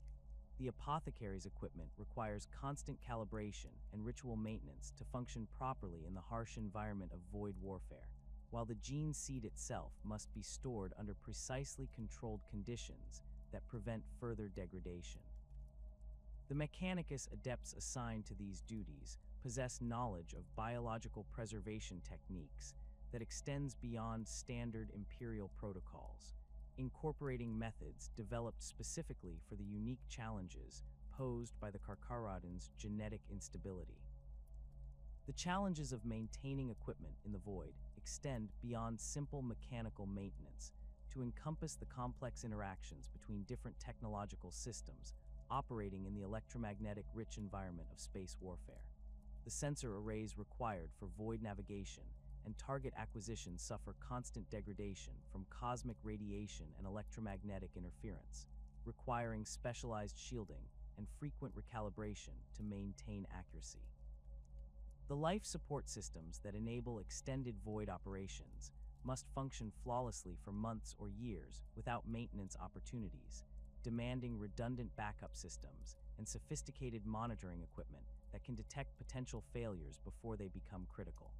The weapon systems employed by the Carcharodons face particular challenges related to the temperature extremes and vacuum conditions encountered during void warfare operations. Conventional Imperial weapons require modification to function reliably in these environments, with enhanced sealing systems, specialized lubricants, and improved thermal management systems that prevent mechanical failures during extended combat operations. The chapter's artificers have developed unique ammunition types optimized for void warfare, including specialized bolt rounds designed to function effectively in vacuum conditions and boarding charges that can breach ship hulls without causing catastrophic decompression. The power armor worn by Carcharodon battle brothers incorporates numerous modifications that reflect both their void warfare specialization and the limitations imposed by their deteriorating gene seed. Enhanced life support systems provide extended operational capability in hostile environments, while improved sensor arrays compensate for the reduced effectiveness of certain biological organs. The armor's power systems incorporate redundant backup generators and enhanced electromagnetic shielding that protects against the interference effects common in the galactic rim's dangerous frontier regions. The most significant modifications involve the integration of specialized medical systems designed to compensate for the chapter's genetic deficiencies. Automated injector systems can deliver stimulants, coagulants, and other medical compounds directly into the wearer's bloodstream, partially compensating for the reduced effectiveness of natural healing mechanisms. Enhanced monitoring systems track vital signs and biological functions with greater precision than standard patterns, allowing for early detection of medical problems that might prove fatal to warriors lacking certain genetic advantages. The chapter's vehicles and aircraft face similar challenges related to extended independent operations in hostile environments. Thunderhawk gunships require enhanced radiation shielding and improved life support systems to operate effectively in the deep void, while their weapon systems must function reliably across the extreme temperature ranges encountered during long-range patrol missions. The chapter's land raiders and other armored vehicles incorporate salvaged components and hybrid technologies that improve their effectiveness in boarding operations and ship-to-ship combat scenarios. The logistical challenges of maintaining a fleet-based chapter operating in the galactic rim require sophisticated resource management and strategic planning that extends far beyond the capabilities of conventional Astartes organizations. The Carcharodons must balance their immediate operational requirements against long-term sustainability concerns, carefully managing their consumption of irreplaceable resources while maintaining the capability to respond to emerging threats. This balancing act requires constant attention from both the chapter's leadership and their Mechanicus allies, who must work together to develop innovative solutions to problems that have no precedent in Imperial military doctrine. The recruitment challenges faced by the Carcharodons pale in comparison to the complex cultural transformation that occurs once aspirants successfully complete their gene seed implantation and begin their integration into the chapter's ancient traditions. The process of becoming a true Carcharodon extends far beyond the biological modifications that create Space Marines, encompassing a comprehensive indoctrination into practices and beliefs that have evolved over millennia of isolation in the void. These traditions serve multiple purposes within the chapter's structure, providing psychological anchors that maintain unit cohesion during extended independent operations, while reinforcing the predatory identity that defines their approach to warfare. The gray and white livery worn by Carcharodon battle brothers represents far more than simple chapter identification, embodying philosophical concepts that trace their origins to the earliest days of their exile from conventional Imperial military structures. The primary gray coloration reflects their existence in the spaces between light and darkness, operating in regions where the clear moral distinctions that guide other Imperial forces become blurred by necessity and pragmatism. This gray represents the twilight realm of the deep void, where starlight provides only minimal illumination and warriors must rely on their enhanced senses and technological augmentation to navigate environments that would blind and disorient baseline humans. The white elements incorporated into their heraldry serve as counterpoints to the dominant gray, representing the bone-pale coloration of deep-sea predators that hunt in the lightless depths of ancient Terran oceans. These markings typically appear on shoulder guards, helmet crests, and weapon housings, their stark contrast against the gray base creating visual patterns that echo the distinctive markings found on various aquatic predators. The application of these colors follows strict protocols that have been refined over centuries, with specific patterns and arrangements indicating rank, specialization, and combat achievements within the chapter's hierarchy. The ritual scarification practiced by Carcharodon battle brothers represents one of their most distinctive cultural traditions, transforming their enhanced physiology into living canvases that record their service history and spiritual development. These scars are not random markings, but carefully planned designs that follow ancient patterns passed down through oral tradition from the chapter's earliest days. The scarification process begins during a battle brother's service as a scout, with initial markings indicating successful completion of specific training milestones and combat trials. As warriors advance through the chapter's ranks, additional scars are added to commemorate significant battles, successful hunts, and demonstrations of exceptional courage or skill. The tools used for scarification incorporate both practical and ceremonial elements, reflecting the chapter's pragmatic approach to ritual observance. Carcharodon battle brothers employ specially crafted knives, whose blades are forged from materials salvaged from defeated enemies, creating a direct physical connection between their ritual markings and their combat achievements. The most prized scarification implements are fashioned from the teeth and bone fragments of void-dwelling predators, creatures whose hunting patterns and survival instincts serve as inspiration for chapter doctrine. These tools are passed down through generations of battle brothers, accumulating spiritual significance as they are used to mark the achievements of successive warriors. The patterns created through scarification follow established symbolic systems that allow experienced Carcharodons to read the service history of their battle brothers through visual examination of their markings. Parallel lines running along the arms and torso indicate successful boarding actions, with the number and spacing of the lines providing specific information about the scale and difficulty of each engagement. Curved patterns that echo the movement of swimming predators mark warriors who have demonstrated exceptional skill in zero-gravity combat, while angular designs resembling shark teeth commemorate successful single combat victories against enemy champions or particularly dangerous Xenos opponents. The most elaborate scarification patterns are reserved for veterans who have survived multiple decades of service in the chapter's most dangerous assignments. These warriors bear complex geometric designs that cover significant portions of their torso and limbs, creating intricate patterns that tell the story of their entire military career. The scarification process for these elaborate designs can take months to complete, with each session adding new elements that integrate seamlessly with existing markings. The pain endured during these extended scarification rituals serves as both a test of endurance and a form of meditation that reinforces the warrior's connection to the chapter's predatory philosophy. The death cult practices maintained by the Carcharodons reflect their understanding of mortality as both an inevitable reality and a source of spiritual power that can be harnessed through proper ritual observance.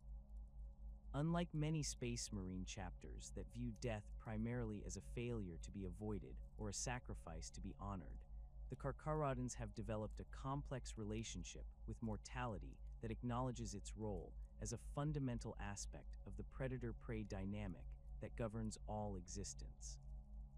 Their death cult traditions serve to channel the psychological impact of constant exposure to violence and loss into constructive spiritual practices that strengthen rather than weaken the chapter's combat effectiveness. The taking of trophies from fallen enemies represents the most visible aspect of Carcharodon death cult practices, though the selection and preparation of these items follows strict protocols that distinguish between meaningful spiritual objects and mere battlefield souvenirs. The most common trophies consist of teeth, bone fragments, and other organic materials that can be incorporated into the warrior's personal equipment or ritual decorations. These items must be harvested according to specific procedures that preserve their spiritual significance while ensuring they meet the practical requirements for long-term preservation in the harsh environment of void warfare. The preparation of trophy materials involves extensive ritual purification and treatment processes that transform raw organic matter into spiritually significant objects capable of serving their intended purposes. Teeth taken from defeated enemies undergo acid etching that removes any trace of corruption or Xenos contamination while creating distinctive patterns that identify the source and circumstances of their acquisition. Bone fragments are subjected to molecular strengthening procedures that enhance their durability while maintaining their organic nature, allowing them to serve as both spiritual focuses and practical tools during combat operations. The most prized trophies come from opponents who demonstrated exceptional courage, skill, or tactical acumen during their final battles, as these qualities are believed to transfer partially to the warriors who claim their remains. Carcharodon battle brothers compete for the right to harvest trophies from particularly impressive enemies, with the honor typically going to the warrior who struck the killing blow or demonstrated the greatest tactical contribution to the enemy's defeat. These competitions serve to reinforce combat excellence while ensuring that trophy taking remains focused on meaningful spiritual practices rather than simple accumulation of battlefield debris. The integration of trophy materials into personal equipment follows established patterns that maximize both their spiritual significance and practical utility. Shark teeth harvested from void-dwelling predators are incorporated into weapon grips and armor joints, where they provide improved handling characteristics while serving as constant reminders of the predatory nature that defines the chapter's identity. Bone fragments from defeated enemy champions are carved into small ritual objects that can be worn as personal talismans or incorporated into the warrior's scarification tools, creating direct physical connections between past victories and ongoing spiritual development. The most elaborate trophy displays are created by veteran sergeants and officers who have accumulated significant collections over decades of service. These warriors often modify their armor to accommodate extensive trophy arrangements that serve both ceremonial and practical purposes. Necklaces constructed from carefully selected teeth and bone fragments provide additional protection for vital areas while creating distinctive visual signatures that allow for rapid identification of specific individuals during combat operations. The arrangement of these trophies follows symbolic patterns that communicate information about the wearer's combat specializations, command authority, and spiritual development within the chapter's hierarchy. The oral traditions maintained by Carcharodon librarians represent one of the most crucial aspects of the chapter's cultural preservation efforts, serving as the primary repository for historical knowledge, tactical doctrine, and spiritual beliefs that might otherwise be lost due to their nomadic existence and limited written records. These traditions encompass far more than simple storytelling, incorporating complex mnemonic systems that allow for the precise transmission of detailed information across generations of warriors. The librarians responsible for maintaining these oral archives undergo specialized training that develops their natural psychic abilities while enhancing their capacity for perfect recall and information organization. The structure of Carcharodon oral traditions reflects the practical requirements of warriors who must access crucial information quickly during combat operations, while ensuring that essential knowledge remains available even if individual librarians are lost during battle. The most important information is encoded in multiple overlapping narrative structures that allow for cross-verification and error correction, while less critical details are preserved in supplementary traditions that can be reconstructed from fragmentary sources if necessary. This redundant approach ensures that essential tactical doctrine, navigation data, and cultural practices remain available to the chapter even after significant casualties among their librarian cadre. The performance of oral traditions serves important social functions within the chapter beyond simple information preservation, providing opportunities for battle brothers to gather together and reinforce their shared identity during the long periods of isolation that characterize void patrol operations. These gatherings typically occur in the communal spaces aboard the chapter's larger vessels, with librarians reciting traditional narratives, while battle brothers perform maintenance tasks or participate in training exercises. The familiar rhythms and patterns of these recitations provide psychological comfort and stability that help maintain morale during extended deployments in hostile environments. The most significant oral traditions focus on the great hunts and battles that have defined the chapter's history, preserving detailed accounts of tactical innovations, enemy capabilities, and environmental challenges that provide valuable intelligence for future operations. These battle narratives incorporate precise descriptions of void combat techniques, boarding procedures, and enemy behavioral patterns that serve as training materials for new battle brothers, while ensuring that hard-won tactical knowledge is not lost when veteran warriors fall in combat. The librarians responsible for maintaining these traditions work closely with chapter commanders to ensure that new developments and innovations are properly incorporated into the existing narrative framework. The role of librarians in preserving chapter history extends beyond simple memorization to encompass active interpretation and analysis of traditional narratives in light of current operational requirements. These warrior scholars must balance respect for ancient traditions against the practical necessity of adapting tactics and procedures to meet evolving threats and changing circumstances. Their ability to identify relevant historical precedents and extract applicable lessons from traditional narratives makes them invaluable advisors to chapter commanders during planning phases of major operations. The cultural significance of shark symbolism permeates every aspect of Carcharodon identity, reflecting both their void-dwelling nature and their connection to the ancient predators that once ruled Terra's oceans during the planet's prehistoric past. This symbolism extends far beyond simple heraldic decoration to encompass fundamental philosophical concepts that guide the chapter's approach to warfare, recruitment, and spiritual development. The shark represents the perfect predator, a creature whose evolutionary development has remained essentially unchanged for millions of years, because it achieved optimal adaptation to its environment through relentless efficiency and unwavering focus on survival. The connection between Carcharodon warriors and ancient Terran oceanic predators operates on multiple levels, incorporating both practical tactical lessons and deeper spiritual concepts that shape the chapter's worldview. The hunting patterns exhibited by various shark species provide templates for void warfare tactics, with their patient stalking behavior, sudden explosive attacks, and relentless pursuit of wounded prey serving as models for Carcharodon operational doctrine. The shark's ability to detect minute traces of blood and distress signals across vast distances mirrors the enhanced sensory capabilities that allow Carcharodon battle brothers to track enemy vessels through the electromagnetic interference of the deep void. The physiological characteristics that make sharks such effective predators also serve as inspiration for Carcharodon equipment design and tactical doctrine. The streamlined body shapes that allow sharks to move efficiently through water provide design principles for void-capable equipment that must function in the three-dimensional environment of space combat.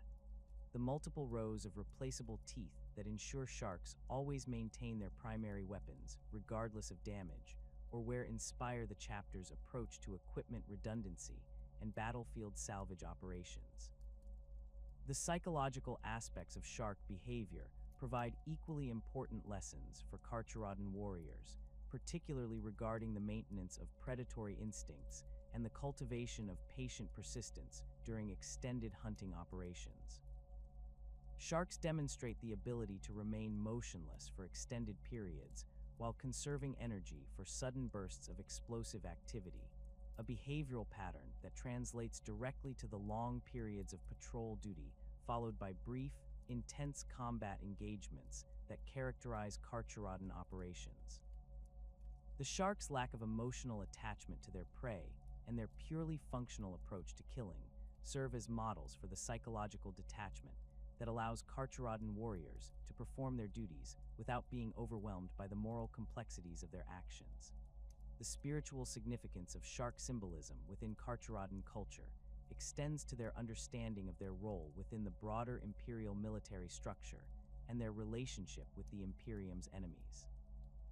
Like sharks maintaining the health of ocean ecosystems by eliminating weak and diseased prey animals, the Carcharodons view themselves as performing essential cleansing functions that strengthen the Imperium by removing threats that conventional forces might be unable or unwilling to address.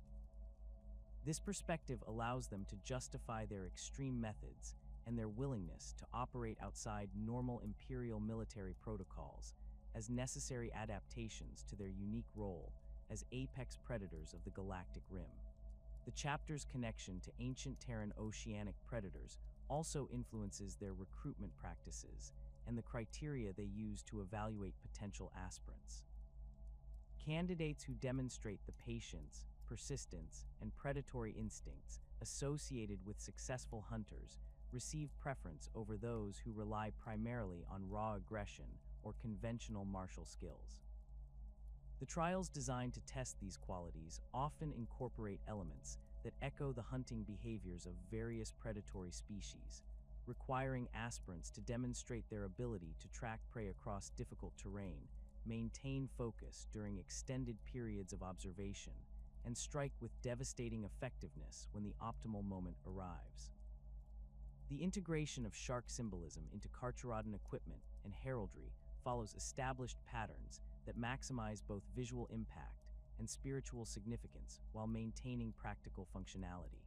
Weapon designs incorporate flowing lines and aggressive angles that echo the streamlined forms of aquatic predators, while armor modifications include fin-like projections and serrated edges that serve both ceremonial and tactical purposes.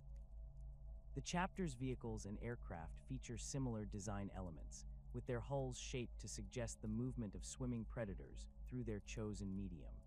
The most sophisticated applications of shark symbolism appear in the chapter's fleet assets, where entire vessels have been modified to incorporate predatory design elements that serve both psychological and practical functions. The prow sections of Carcharodon strike cruisers often feature elaborate ram configurations that resemble the heads of massive predatory fish, while their hull plating incorporates texture patterns that echo shark skin. These modifications serve to intimidate enemy forces while providing practical benefits such as improved electromagnetic signature management and enhanced structural integrity during ramming attacks. The fleet assets of the Carcharodons represent a carefully evolved collection of vessels optimized for the unique demands of extended void warfare operations in the galaxy's most dangerous frontier regions. Unlike the standardized fleet compositions maintained by most Space Marine chapters, the Carcharodons have developed a naval force structure that prioritizes stealth, endurance, and the ability to operate independently for decades without requiring resupply from Imperial sources. Their ships bear the scars of countless engagements and the modifications necessary for survival in the electromagnetic storms and gravitational anomalies that characterize the galactic rim's treacherous void spaces. The ancient battle barge Nicker serves as the cornerstone of the Carcharodon fleet, its massive bulk housing not only the chapter's primary command facilities, but also the extensive manufacturing and maintenance capabilities that enable their nomadic existence. The vessel's origins trace back to the Great Crusade era, its original construction incorporating technologies and materials that have become increasingly rare in the current millennium. The Nicker measures over 5 kilometers in length, its armored hull bearing the accumulated damage of millennia of void warfare, while its internal systems have been continuously modified and upgraded to meet the evolving needs of the chapter's operations. The battle barge's weapon systems reflect the Carcharodon's preference for capturing rather than destroying enemy vessels, with conventional long-range bombardment cannons replaced by arrays of specialized boarding torpedoes, assault pods, and precision targeting systems designed to disable rather than annihilate opposing ships.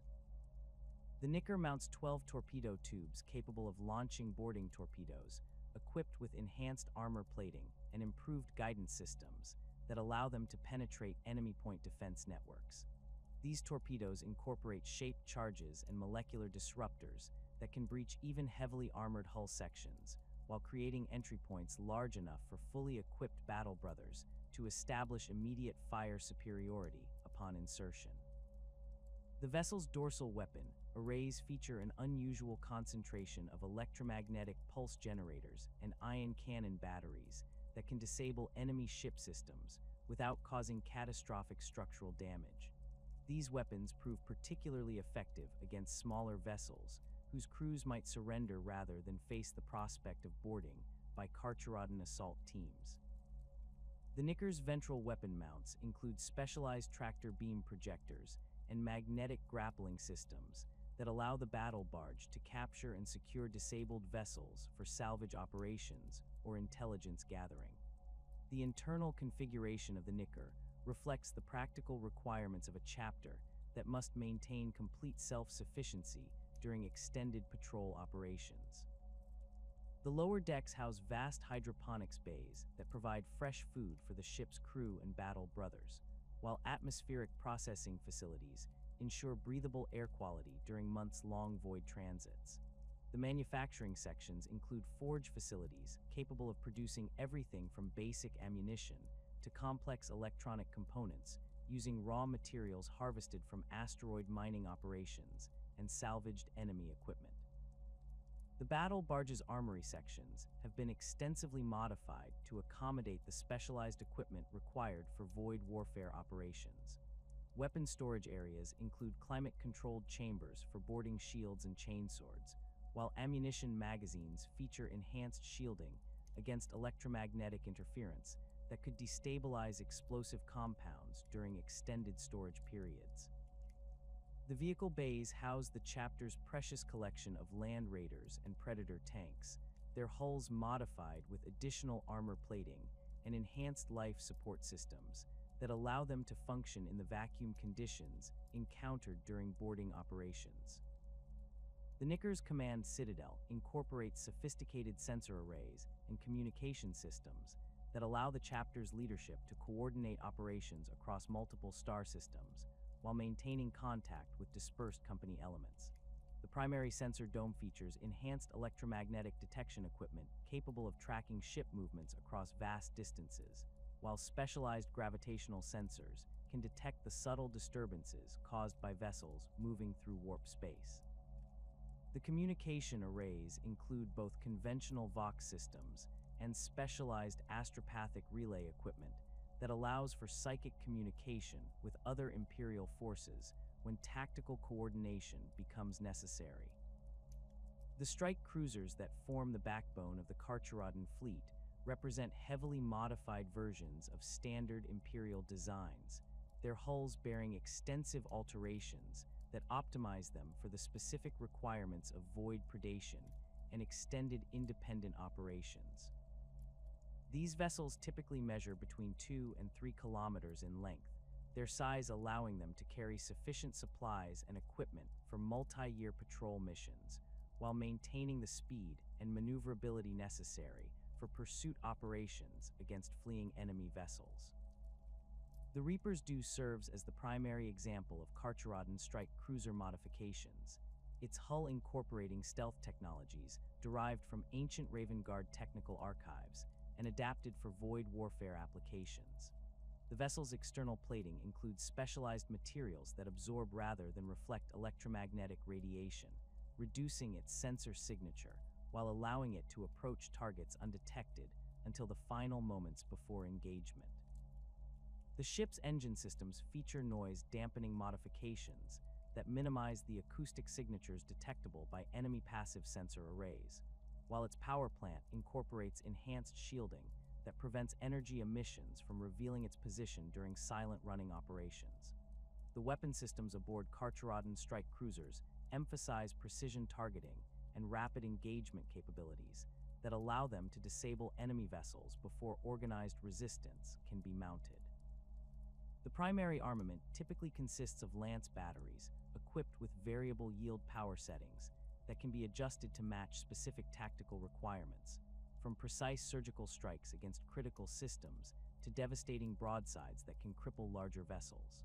The secondary weapons include rapid-fire autocannon arrays and missile launchers loaded with specialized warheads designed to penetrate ship armor and deliver boarding parties directly into enemy vessel interiors. The most distinctive feature of Carcharodon strike cruisers involves their extensive boarding preparation facilities, with entire deck sections devoted to the storage and maintenance of assault pods, boarding torpedoes, and the specialized equipment required for ship-to-ship combat operations. These facilities include armories stocked with boarding shields and void-capable weapons, medical bays equipped to treat injuries sustained during close-quarters combat, and briefing chambers where assault teams can study target vessel schematics and plan their attacks in detail. The escort vessels that accompany Carcharodon fleet elements serve specialized roles that reflect the chapter's unique operational requirements and tactical doctrine. These smaller ships typically measure between 500 meters and 1.5 kilometers in length, their reduced size allowing for enhanced speed and maneuverability, while their specialized equipment suites provide capabilities that larger vessels cannot match. The escort fleet includes modified destroyers equipped for long-range reconnaissance, frigate-class vessels optimized for pursuit operations, and specialized support ships that provide logistical and technical services to the main fleet elements. The destroyer Red Corsair exemplifies the modifications applied to Carcharodon escort vessels, its hull incorporating enhanced sensor arrays and stealth systems that allow it to conduct reconnaissance operations deep within enemy-controlled space. The vessel's primary mission involves tracking potential targets across multiple star systems, gathering intelligence about enemy capabilities and movement patterns while remaining undetected by hostile forces. The Red Corsair's weapon systems focus on long-range engagement capabilities, with lance batteries and torpedo tubes that can engage targets at maximum sensor range while maintaining sufficient firepower to escape from superior enemy forces. The frigate-class vessels within the Carcharodon fleet specialize in pursuit operations and the interception of fleeing enemy ships. Their enhanced engine systems and improved maneuverability allowing them to run down targets that might escape from larger, less agile vessels. These ships mount weapon systems optimized for disabling rather than destroying their targets, with ion cannons and electromagnetic pulse generators that can knock out enemy propulsion and communication systems without causing catastrophic damage. The boarding facilities aboard these frigates accommodate smaller assault teams capable of securing disabled vessels until larger forces can arrive to conduct thorough searches and salvage operations. The support vessels that accompany Carcharodon fleet operations provide essential services that enable the chapter to maintain operational effectiveness during extended independent deployments. These ships include forge vessels equipped with manufacturing facilities and repair bays, supply ships carrying ammunition and replacement parts, and specialized recovery vessels designed to salvage useful materials from destroyed enemy ships and space debris. The most important support vessels are the apothecarian ships that provide advanced medical facilities and gene seed storage capabilities, ensuring that the chapter can maintain its biological assets even during extended campaigns far from Imperial medical facilities. The modifications applied to Carcharodon vessels for extended void operations reflect decades of practical experience operating in the harsh environment of the galactic rim, where conventional Imperial ship designs prove inadequate for the unique challenges posed by deep space patrol duties.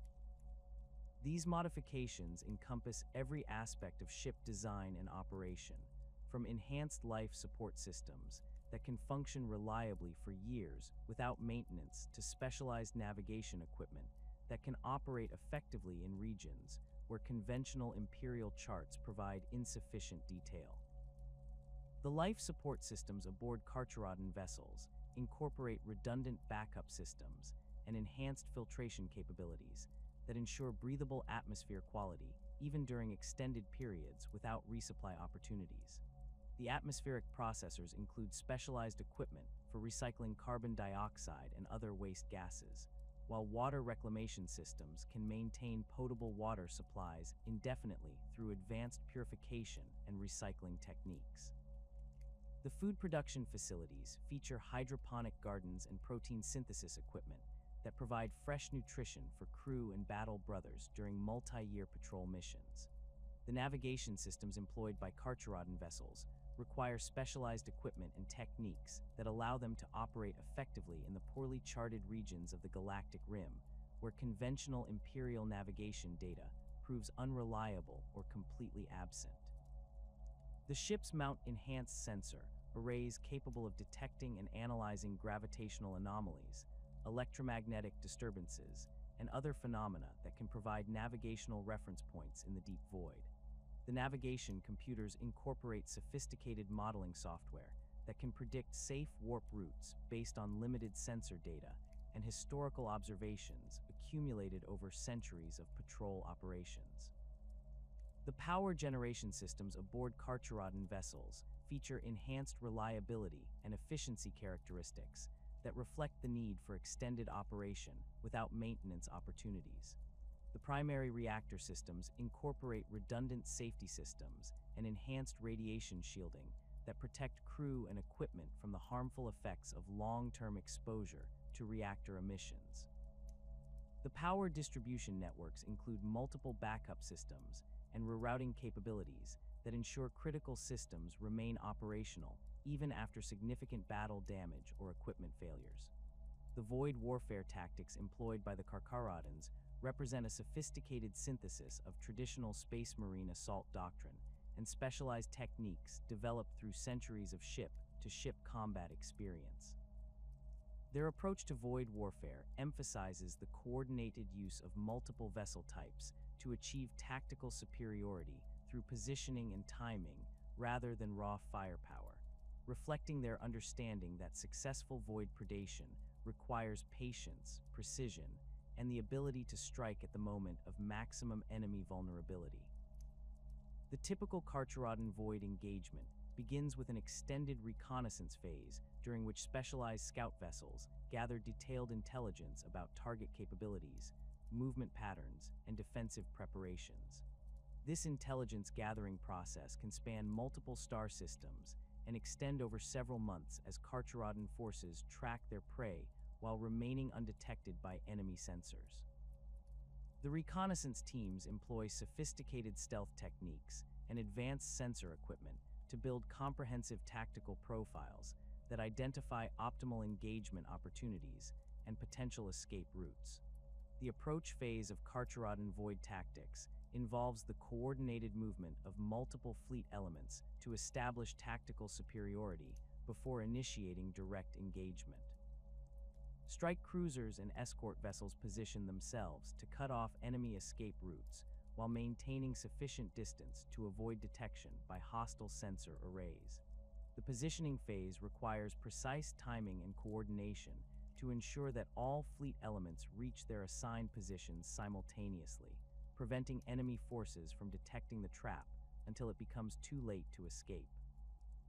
The engagement phase typically begins with precision strikes against enemy propulsion and communication systems, delivered by long-range lance batteries and torpedo salvos that disable rather than destroy target vessels.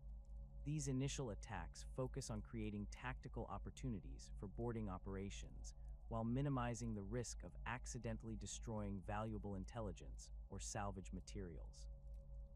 The Carcharodons employ sophisticated targeting algorithms that identify critical systems and structural weak points, allowing them to achieve maximum tactical effect with minimal expenditure of ammunition and energy. The boarding phase represents the culmination of Carcharodon void tactics, involving the rapid deployment of assault teams through multiple attack vectors that overwhelm enemy defensive responses. Boarding torpedoes and assault pods deliver battle brothers directly into enemy vessel interiors, while Thunderhawk gunships establish fire superiority around critical entry points. The boarding teams employ specialized equipment and tactics designed for close-quarters combat in the confined spaces of ship corridors and compartments, with boarding shields and chainswords providing optimal effectiveness in these environments. The relationship between the Carcharodons and the Imperial Navy reflects the complex political and operational realities that govern void warfare in the Galactic Rim, where conventional command structures and supply chains prove inadequate for the unique challenges posed by frontier patrol duties. The chapter has developed informal partnerships with specific Imperial Navy commanders who value their specialized capabilities and are willing to overlook their unconventional methods in exchange for reliable support against threats that conventional forces cannot effectively address. These partnerships typically involve intelligence sharing arrangements that benefit both parties, with Carcharodon reconnaissance operations providing early warning of enemy movements, while Imperial Navy forces supply navigational data and logistical support that enhances the chapter's operational effectiveness. The cooperation agreements remain deliberately informal to avoid attracting unwanted attention from Imperial authorities who might question the chapter's methods or demand greater oversight of their operations. The joint operations conducted between Carcharodon and Imperial Navy forces demonstrate the tactical advantages that can be achieved through effective coordination between specialized void warfare units and conventional fleet elements. The Carcharodons typically provide boarding assault capabilities and close-range combat expertise, while Imperial Navy vessels supply heavy firepower and fleet coordination services that complement the chapter's more specialized capabilities. These combined operations prove particularly effective against large enemy formations that require both conventional fleet tactics and specialized assault techniques to defeat successfully.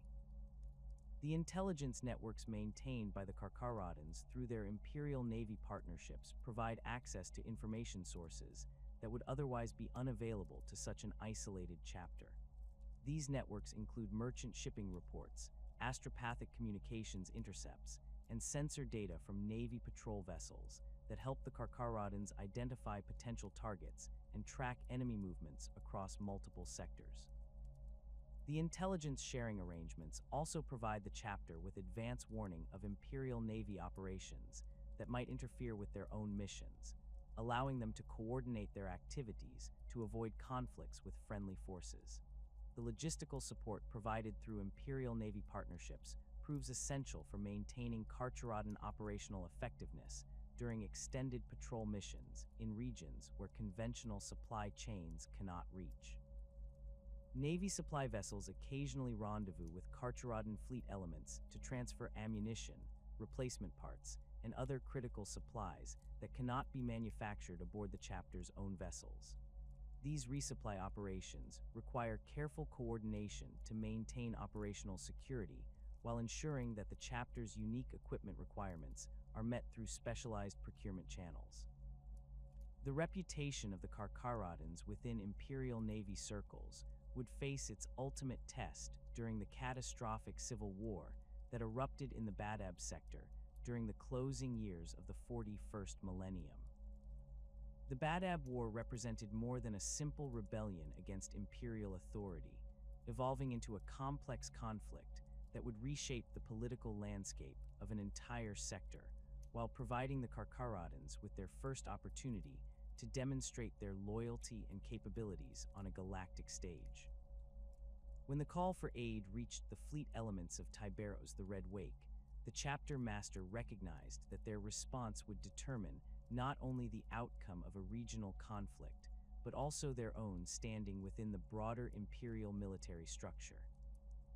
The origins of the Badab War lay in the gradual deterioration of relations between the Astral Claws chapter and the imperial bureaucracy responsible for governing the Maelstrom Zone, a region of space notorious for its warp storms and the constant threat of chaos incursions. Luft Huron, the chapter master of the Astral Claws, had grown increasingly frustrated with what he perceived as imperial indifference to the sacrifices made by his warriors in defending one of the galaxy's most dangerous frontiers. His decision to withhold gene seed tithes and assume direct control over imperial taxation within his sphere of influence represented a direct challenge to imperial authority that could not be ignored by the High Lords of Terra. The escalation of tensions into open warfare created a complex web of alliances and rivalries that drew multiple Space Marine chapters into a conflict that would test their loyalty to the Imperium against their bonds of brotherhood with fellow Astartes. The Mantis warriors and Lamenters found themselves aligned with Huron's secessionists, their own grievances against imperial bureaucracy, and their respect for the Astral Claws combat record overriding their traditional obedience to Terra's authority. The Executioners maintained an ambiguous position that reflected their own complicated relationship with imperial command structures, while loyalist chapters including the Red Scorpions, Minotaurs, and Firehawks prepared to enforce imperial will through military action. The arrival of the Carcharodons in the Badab sector occurred during the war's middle phase, when initial skirmishes had escalated into full-scale battles that threatened to consume entire star systems. Their entry into the conflict came not through formal imperial orders, but through their own initiative, as Tiberos recognized that the war presented an opportunity to demonstrate his chapter's value to the Imperium, while potentially acquiring valuable resources and intelligence through combat operations. The Red Wake's decision to commit his forces to the Loyalist cause reflected both pragmatic calculation and genuine loyalty to the Imperial system that had provided his chapter with purpose and identity despite their exile to the Galactic Rim. The Carcharodons' first major engagement in the Badab War demonstrated their unique capabilities while establishing their reputation as ruthless but effective allies among the Loyalist forces.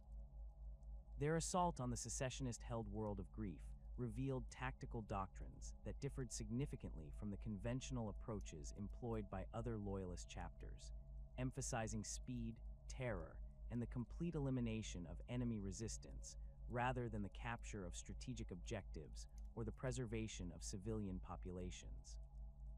The gray armored warriors struck at secessionist supply depots and communication facilities with devastating efficiency, their boarding actions against orbital defense platforms leaving no survivors to report on their methods or capabilities. The psychological impact of Carcharodon operations extended far beyond their immediate tactical effects, as reports of their methods spread throughout secessionist forces and created an atmosphere of dread that undermined morale and unit cohesion. Unlike other Loyalist chapters whose attacks followed predictable patterns based on Codex Astartes doctrine, the Carcharodons struck without warning from unexpected directions, their assault teams appearing aboard enemy vessels or within fortified positions with little advance notice.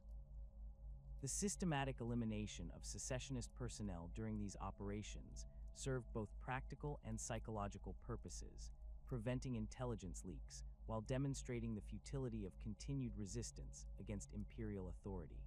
The relationship between the Carcharodons and other Loyalist chapters during the Badab War reflected the complex dynamics that characterize inter-Astartes cooperation under combat conditions.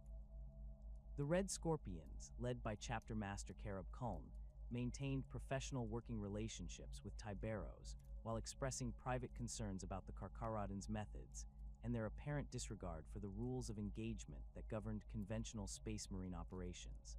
The Firehawks demonstrated greater acceptance of Carcharodon tactics, their own aggressive nature allowing them to appreciate the effectiveness of terror warfare, even if they could not fully endorse its application. The Minotaurs represented the most compatible allies for the Carcharodons among the Loyalist forces, their own reputation for ruthless efficiency and unquestioning obedience to Imperial authority, creating natural synergies with Carcharodon operational methods. Chapter Master Asterion Moloch recognized the value of having allies who shared his commitment to achieving victory regardless of the moral complexities involved, while Tyberos appreciated working alongside warriors who understood the necessities of total warfare. The coordination between these two chapters during joint operations demonstrated the tactical advantages that could be achieved when specialized units operated in support of each other's unique capabilities. The most significant test of Carcharodon loyalty and effectiveness came during their campaign against the Lamenter's chapter, a conflict that would define their reputation within the broader Astartes community for centuries to come. The Lamenters had aligned themselves with Huron's secessionists not out of treasonous intent, but through a combination of loyalty to their allies and genuine belief that the Astral Claw's cause represented justice against Imperial bureaucratic oppression. Their tragic history of misfortune and their noble intentions made them sympathetic figures even among Loyalist forces, creating moral complexities that would have paralyzed less pragmatic commanders. Tyberos approached the campaign against the Lamenters with the same methodical planning and ruthless execution that characterized all Carcharodon operations, recognizing that sentiment and sympathy could not be allowed to interfere with the completion of his mission objectives. The Red Wake understood that the Lamenters' reputation for heroism and self-sacrifice made them dangerous opponents whose elimination would require tactics specifically designed to exploit their psychological weaknesses and tactical preferences.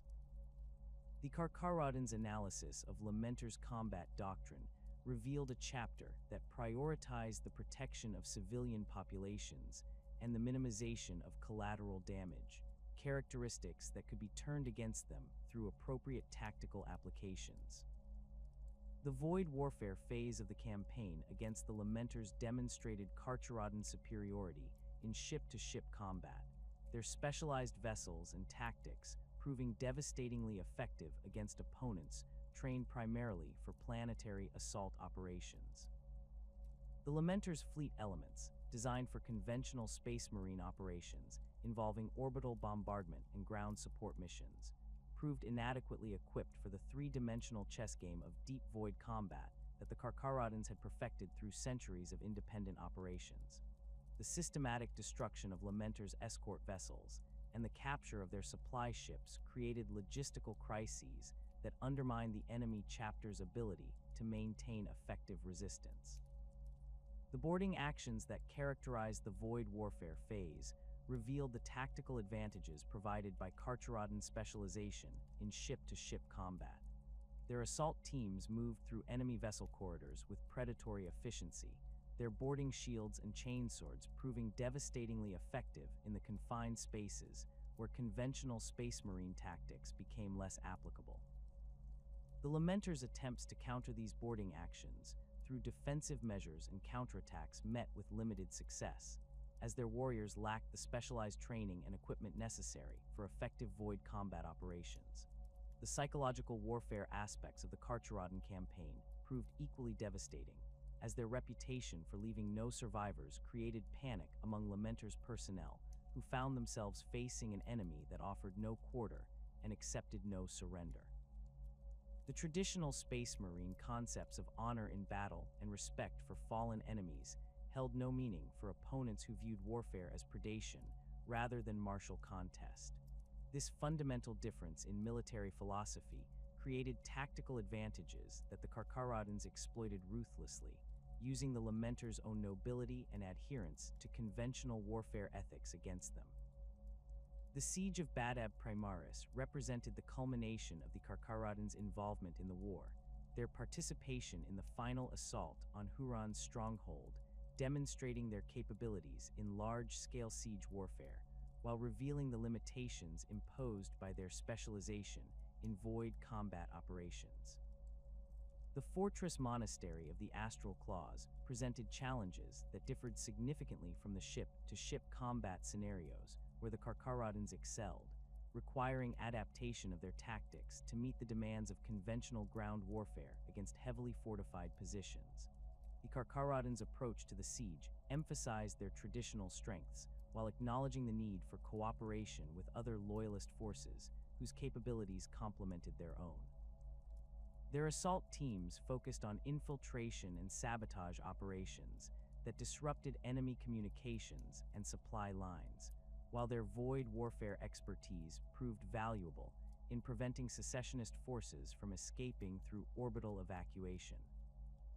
The systematic elimination of Astral Claws personnel during the siege followed established Carcharodon doctrine, ensuring that valuable intelligence could not be compromised through prisoner interrogation, while denying the enemy any hope of negotiated surrender.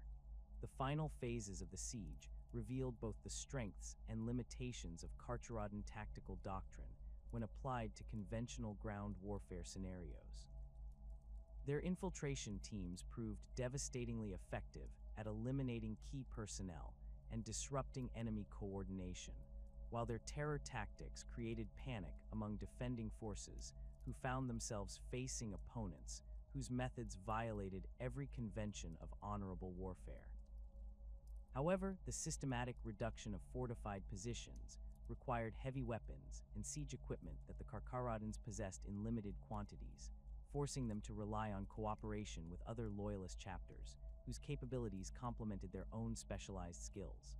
The transformation of Luft Huron into the Chaos Lord, known as Huron Blackheart during the siege's final stages, presented the Carcharodons with their first direct exposure to chaos corruption among Space Marine opponents. The revelation that the Astral Claws rebellion had been influenced by Chaos Taint validated the Carcharodons' ruthless approach to the conflict, while demonstrating the prescience of Imperial authorities who had recognized the true nature of the threat. The Red Wake's response to this development reflected his chapter's pragmatic approach to warfare, as he immediately adapted his tactics to account for the enhanced capabilities and unpredictable behavior patterns exhibited by chaos-corrupted opponents. The political implications of Carcharodon participation in the Badab War extended far beyond the immediate tactical outcomes of their combat operations, establishing their reputation within Imperial military circles while raising questions about their methods and their potential for future employment in similar conflicts. The complete elimination of secessionist forces during Carcharodon operations prevented the capture of prisoners who might have provided valuable intelligence about the rebellion's origins and external support, while their terror tactics created diplomatic complications with civilian populations who had witnessed their methods firsthand. The relationship between the Carcharodons and the Inquisition developed significantly during the Badab War, as representatives of the Ordo Hereticus observed their operations and evaluated their loyalty and effectiveness for potential future cooperation. The systematic nature of Carcharodon elimination protocols impressed inquisitorial observers who recognized the value of having allies capable of ensuring complete operational security through the physical elimination of all witnesses and potential intelligence sources. The chapters demonstrated immunity to chaos corruption and their unwavering loyalty to Imperial authority, despite their isolation from conventional command structures, made them attractive partners for operations requiring absolute discretion and ruthless efficiency. The aftermath of the Badab War saw the Carcharodons withdraw to their traditional patrol routes along the galactic rim, their participation in the conflict having achieved its intended objectives of demonstrating loyalty while acquiring valuable resources and intelligence. The gene seed and equipment salvaged from defeated secessionist forces provided crucial reinforcement for the chapter's depleted stocks, while the combat experience gained against fellow Space Marines enhanced their tactical capabilities and confirmed the effectiveness of their specialized doctrine. The reputation established during the war would influence their relationships with other Imperial forces for centuries to come, marking them as reliable but unsettling allies whose methods achieved results regardless of moral complications. The strategic lessons learned during the Badab War influenced subsequent Carcharodon tactical development, particularly regarding the adaptation of their void warfare specialization to conventional ground combat scenarios. The siege operations at Badab Primaris revealed the need for enhanced heavy weapons capabilities and improved coordination with allied forces, leading to modifications in chapter organization and equipment procurement that would serve them well in future conflicts. The experience of fighting against chaos-corrupted Space Marines provided valuable intelligence about enemy capabilities and tactical adaptations that would prove crucial during subsequent encounters with traitor forces. The psychological impact of the Badab War on individual Carcharodon battle brothers reflected their chapter's unique culture and its emphasis on predatory efficiency over conventional concepts of honor and brotherhood. The systematic elimination of fellow Space Marines created few moral conflicts among warriors who viewed warfare as predation rather than martial contest, while the effectiveness of their terror tactics reinforced their confidence in their chosen methods. The campaign against the Lamenters in particular demonstrated that sympathy and sentiment represented tactical weaknesses that could be exploited by sufficiently ruthless opponents, lessons that would influence Carcharodon doctrine for generations to come. The strategic lessons learned during the Badab War would prove invaluable as the Carcharodons returned to their traditional hunting grounds along the galactic rim, their reputation now established among Imperial forces as executioners capable of achieving victory through methods that other chapters might find distasteful. The Red Wake understood that their demonstrated loyalty during the Civil War had earned them a measure of trust from Imperial authorities, but he also recognized that this trust came with expectations for future service in conflicts where conventional approaches might prove inadequate. The chapter's transition from regional enforcers to Imperial executioners would manifest through a series of campaigns that showcased their unique capabilities while reinforcing their reputation as the Imperium's most ruthless problem solvers. The Purge of the Gehenna system represented one of the first major operations undertaken by the Carcharodons following their return from the Badab sector, a campaign that would demonstrate their effectiveness against chaos corruption while revealing the full extent of their willingness to employ terror tactics against human populations. The system had fallen under the influence of a Slaaneshi cult whose corruption had spread through the planetary governments and military forces, creating a situation where conventional Imperial response would require extensive investigation to identify the extent of the taint. The Carcharodons approached the problem with characteristic directness, implementing systematic purification protocols that eliminated entire population centers rather than risk allowing any trace of corruption to survive. The Void Warfare phase of the Gehenna campaign showcased the tactical improvements that the chapter had developed based on their Badab War experiences, particularly their enhanced coordination between fleet elements and their improved methods for dealing with corrupted Imperial Navy vessels. The system's defense fleet, compromised by decades of gradual chaos infiltration, attempted to prevent the Carcharodons from reaching the inner planets through conventional void warfare tactics that proved woefully inadequate against opponents who had perfected their craft through centuries of independent operations. The systematic destruction of the defense fleet proceeded with mechanical efficiency, each engagement following patterns that maximized the capture of useful intelligence while ensuring complete elimination of enemy personnel. The boarding actions against corrupted Imperial vessels revealed the full horror of Slaaneshi influence, as Carcharodon assault teams encountered crew members whose bodies and minds had been twisted by exposure to the Prince of Pleasure's gifts. The Battle Brothers adapted their standard elimination protocols to account for the enhanced resilience and unpredictable behavior patterns exhibited by chaos-corrupted opponents, employing flamers and melta-weapons to ensure complete destruction of tainted biological matter. The psychological impact of these encounters on Carcharodon personnel remained minimal, their predatory mindset and cultural conditioning allowing them to view corrupted humans as simply another form of prey requiring elimination. The planetary assault phases of the Gehenna campaign demonstrated the chapter's growing proficiency in ground warfare operations, particularly their ability to coordinate terror tactics with systematic population elimination to achieve strategic objectives. The major hive cities presented complex tactical challenges that required careful planning to ensure complete purification while preventing the escape of corrupted individuals who might spread their taint to other systems. The Carcharodons employed modified drop pod assaults to establish immediate control over critical infrastructure, while their assault teams moved through urban environments with predatory efficiency that left no opportunity for organized resistance.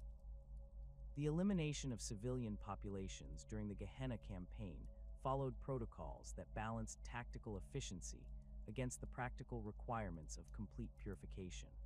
Rather than attempting to identify individual cultists within the general population, the Carcharodons implemented area denial tactics that forced civilians into designated zones where they could be processed through systematic screening procedures.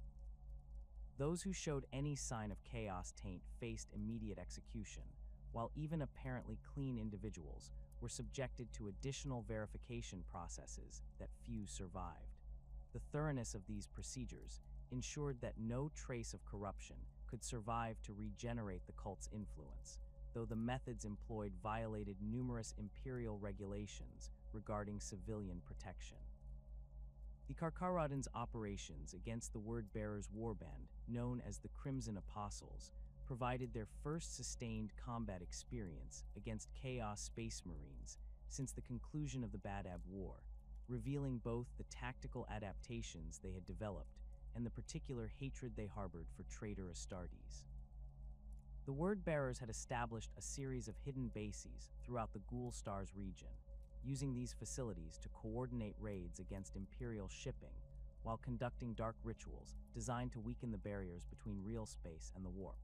The discovery of these bases through Carcharodon reconnaissance operations initiated a campaign that would span multiple star systems and demonstrate the chapter's capacity for sustained operations against well-equipped and experienced opponents. The initial engagements against the word-bearers revealed significant differences between fighting corrupted Imperial forces and facing opponents who possessed equivalent training and equipment to loyalist space marines. The Crimson Apostles employed sophisticated void warfare tactics that challenged Carcharodon supremacy in ship-to-ship combat. Their vessels equipped with demon, possessed machine spirits, and chaos enhanced weapon systems that provided capabilities beyond those of conventional Imperial designs. The Red Wake adapted his fleet tactics to account for these enhanced enemy capabilities, employing multiple attack vectors and coordinated strikes that prevented the word-bearers from bringing their full firepower to bear against individual Carcharodon vessels. The boarding actions against word-bearer vessels presented unique challenges related to the corrupted nature of their ships' internal environments, where demonic influences and chaos mutations created hazards that extended beyond conventional combat threats. Carcharodon assault teams encountered corridors that shifted and changed according to malevolent intelligence, weapon systems that fired of their own accord, and atmospheric conditions that could induce madness or physical transformation in unprotected personnel. The chapter's response involved the development of specialized boarding procedures that emphasized rapid movement and overwhelming firepower, preventing enemy forces from utilizing their environmental advantages while minimizing exposure to corrupting influences. The psychological warfare aspects of the campaign against the word-bearers required significant adaptation of standard Carcharodon terror tactics, as opponents who had embraced chaos corruption proved largely immune to conventional intimidation methods. The Red Wake recognized that traditional approaches based on fear of death held little meaning for enemies who viewed mortality as merely another form of transformation, leading to the development of new psychological warfare techniques that exploited the specific weaknesses associated with word-bearer beliefs and practices. The systematic destruction of chaos shrines and ritual sites served both tactical and psychological purposes, denying the enemy their spiritual anchors while demonstrating the futility of their dark faith. The ground warfare phases of the anti-word-bearer campaign showcased the Carcharodons' growing expertise in fighting within environments corrupted by chaos influence, where conventional tactical doctrine required modification to account for supernatural hazards and unpredictable terrain conditions. The word-bearer bases incorporated architectural elements that defied rational design principles, with corridors that led to impossible destinations and chambers whose dimensions changed according to the observer's psychological state. Carcharodon assault teams learned to navigate these environments through enhanced reliance on technological sensors and systematic mapping procedures that reduced their dependence on potentially unreliable sensory input. The discovery of word-bearer gene seed laboratories within their hidden bases provided the Carcharodons with valuable intelligence about chaos space marine recruitment and enhancement procedures, while also presenting opportunities to acquire rare biological materials that could benefit their own genetic stability programs. The laboratories contained extensive research data regarding the corruption and modification of loyalist gene seed, information that proved useful for developing countermeasures against similar chaos operations. The systematic destruction of these facilities followed established Carcharodon protocols for eliminating sensitive installations, ensuring that no trace of their research could be recovered by other chaos forces. The campaign against the Alpha Legion cell known as the Pale Serpents demonstrated the Carcharodons' effectiveness against opponents whose tactical doctrine emphasized deception and infiltration rather than direct confrontation. The Alpha Legion had established a complex network of sleeper agents and false flag operations throughout the Ultima Segmentum's outer reaches, using these assets to manipulate local conflicts and gradually undermine Imperial authority in ways that remained largely invisible to conventional intelligence services. The discovery of this network through Carcharodon reconnaissance operations initiated a counterintelligence campaign that would test their ability to adapt their straightforward tactical approach to more subtle forms of warfare. The Alpha Legion's preference for indirect warfare and proxy operations created challenges that differed significantly from the direct confrontations that characterized most Carcharodon campaigns, requiring the development of new investigative and analytical capabilities that complemented their traditional strengths in void warfare and terror tactics.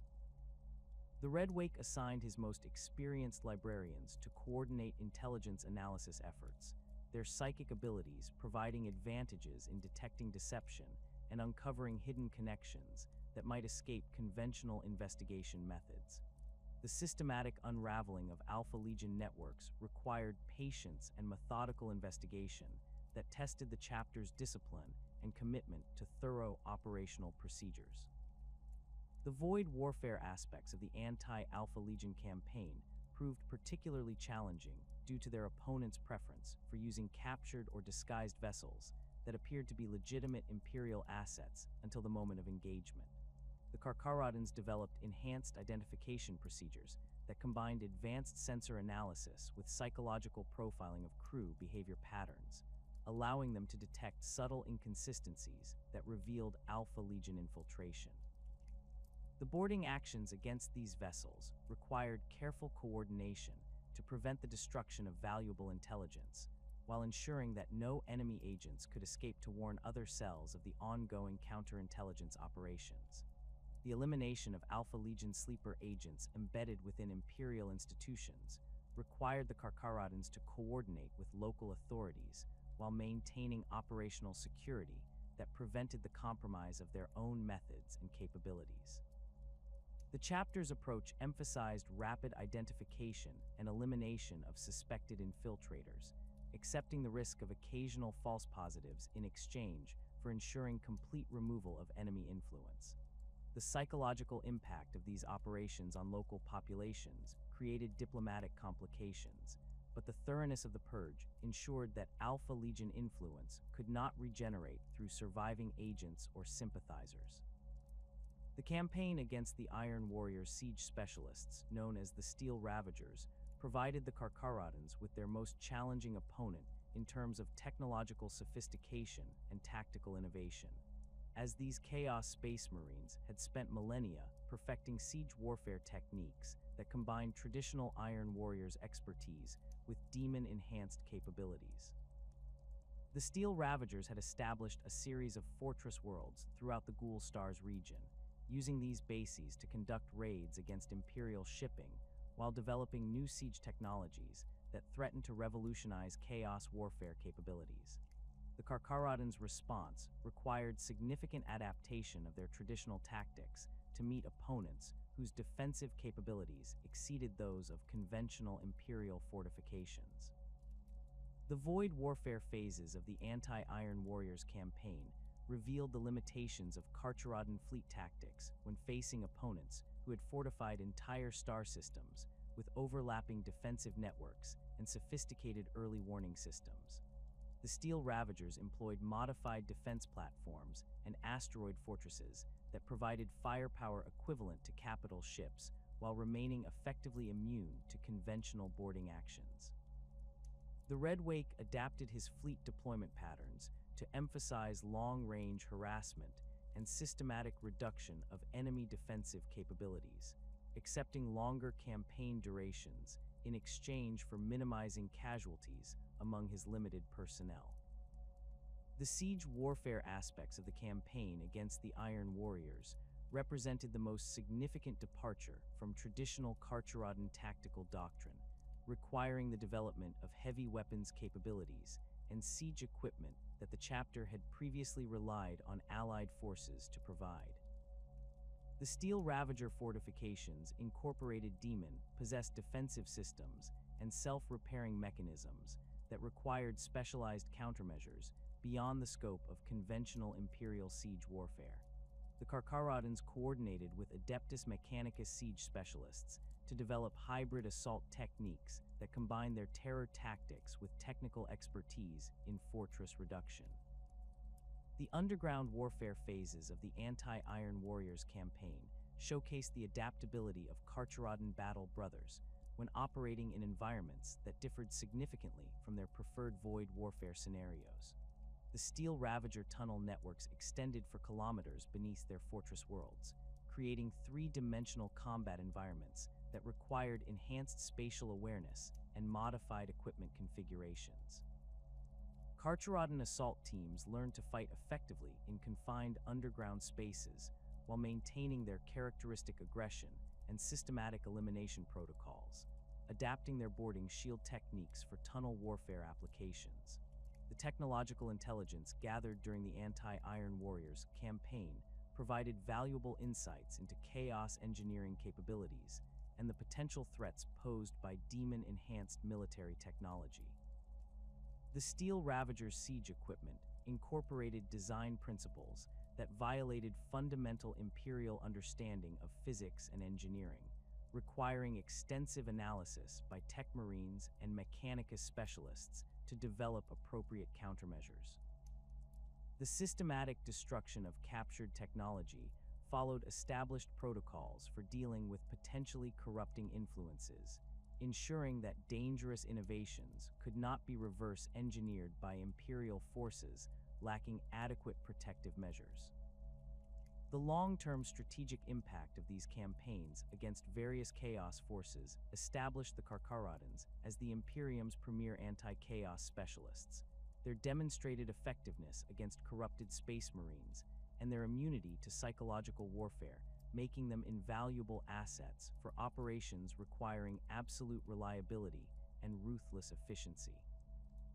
The intelligence networks developed during these campaigns provided ongoing benefits for Imperial security services, while the tactical innovations pioneered by the chapter influenced broader Imperial doctrine regarding counter-chaos operations.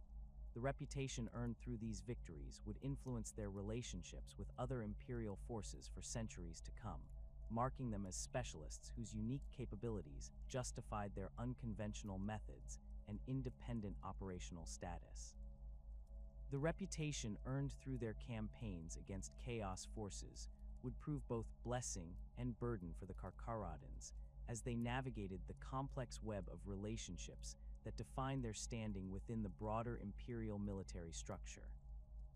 Their demonstrated effectiveness against the Imperium's most dangerous enemies had earned them recognition from the highest levels of Imperial authority, yet their methods and mysterious origins continued to generate suspicion and unease among those who valued conventional approaches to warfare and diplomacy. The chapter's position as both valued asset and potential liability created a delicate balance that Tiberos the Redwake managed through careful cultivation of specific relationships, while maintaining the operational independence that defined his chapter's identity. The relationship between the Carcharodons and their suspected parent chapter, the Raven Guard, remained one of the most complex and carefully managed aspects of their political positioning within the Adeptus Astartes. Official records suggested a standard successor-chapter relationship, with the Carcharodons listed among the second founding chapters that emerged from the division of the original legions following the Horus Heresy. However, the reality of their connection to Corvus Corax's sons proved far more nuanced and problematic than these sanitized archives indicated. The genetic evidence linking them to the 19th Legion was undeniable, but the specific circumstances of their creation and the extent of their deviation from standard Raven Guard practices created tensions that both chapters preferred to handle through studied mutual avoidance rather than direct confrontation. The few documented interactions between Carcharodon and Raven Guard forces revealed the fundamental philosophical differences that separated the two chapters despite their shared genetic heritage. Where the Raven Guard emphasized stealth, precision, and the protection of innocent lives, the Carcharodons approached warfare through the lens of predation and total elimination of threats. These contrasting approaches created friction during joint operations, with Raven Guard commanders expressing concern about Carcharodon methods, while the gray armored warriors viewed their parent chapter's restraint as tactical weakness that prolonged conflicts unnecessarily. The leadership of both chapters maintained formal diplomatic relations that satisfied Imperial requirements while avoiding the deeper questions that surrounded the Carcharodons' true origins and their connection to the failed Raptor project. Chapter Master Kayvon Shrike of the Raven Guard acknowledged the Carcharodons' service record and their loyalty to the Imperium while carefully avoiding any discussion of their genetic peculiarities or their operational methods.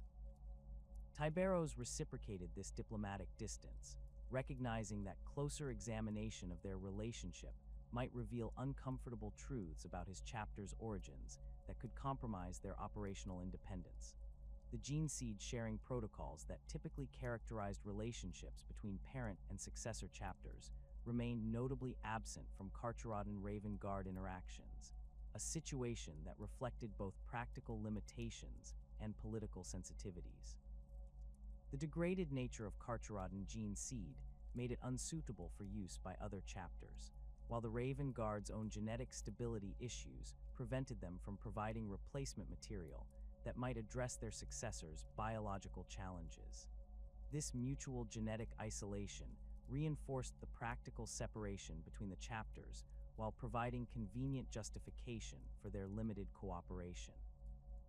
The relationship with other suspected Raven Guard successors proved equally complex, as chapters like the Raptors and Revilers maintained their own carefully managed distances from the Carcharodons, while acknowledging their shared heritage through subtle gestures and informal communications.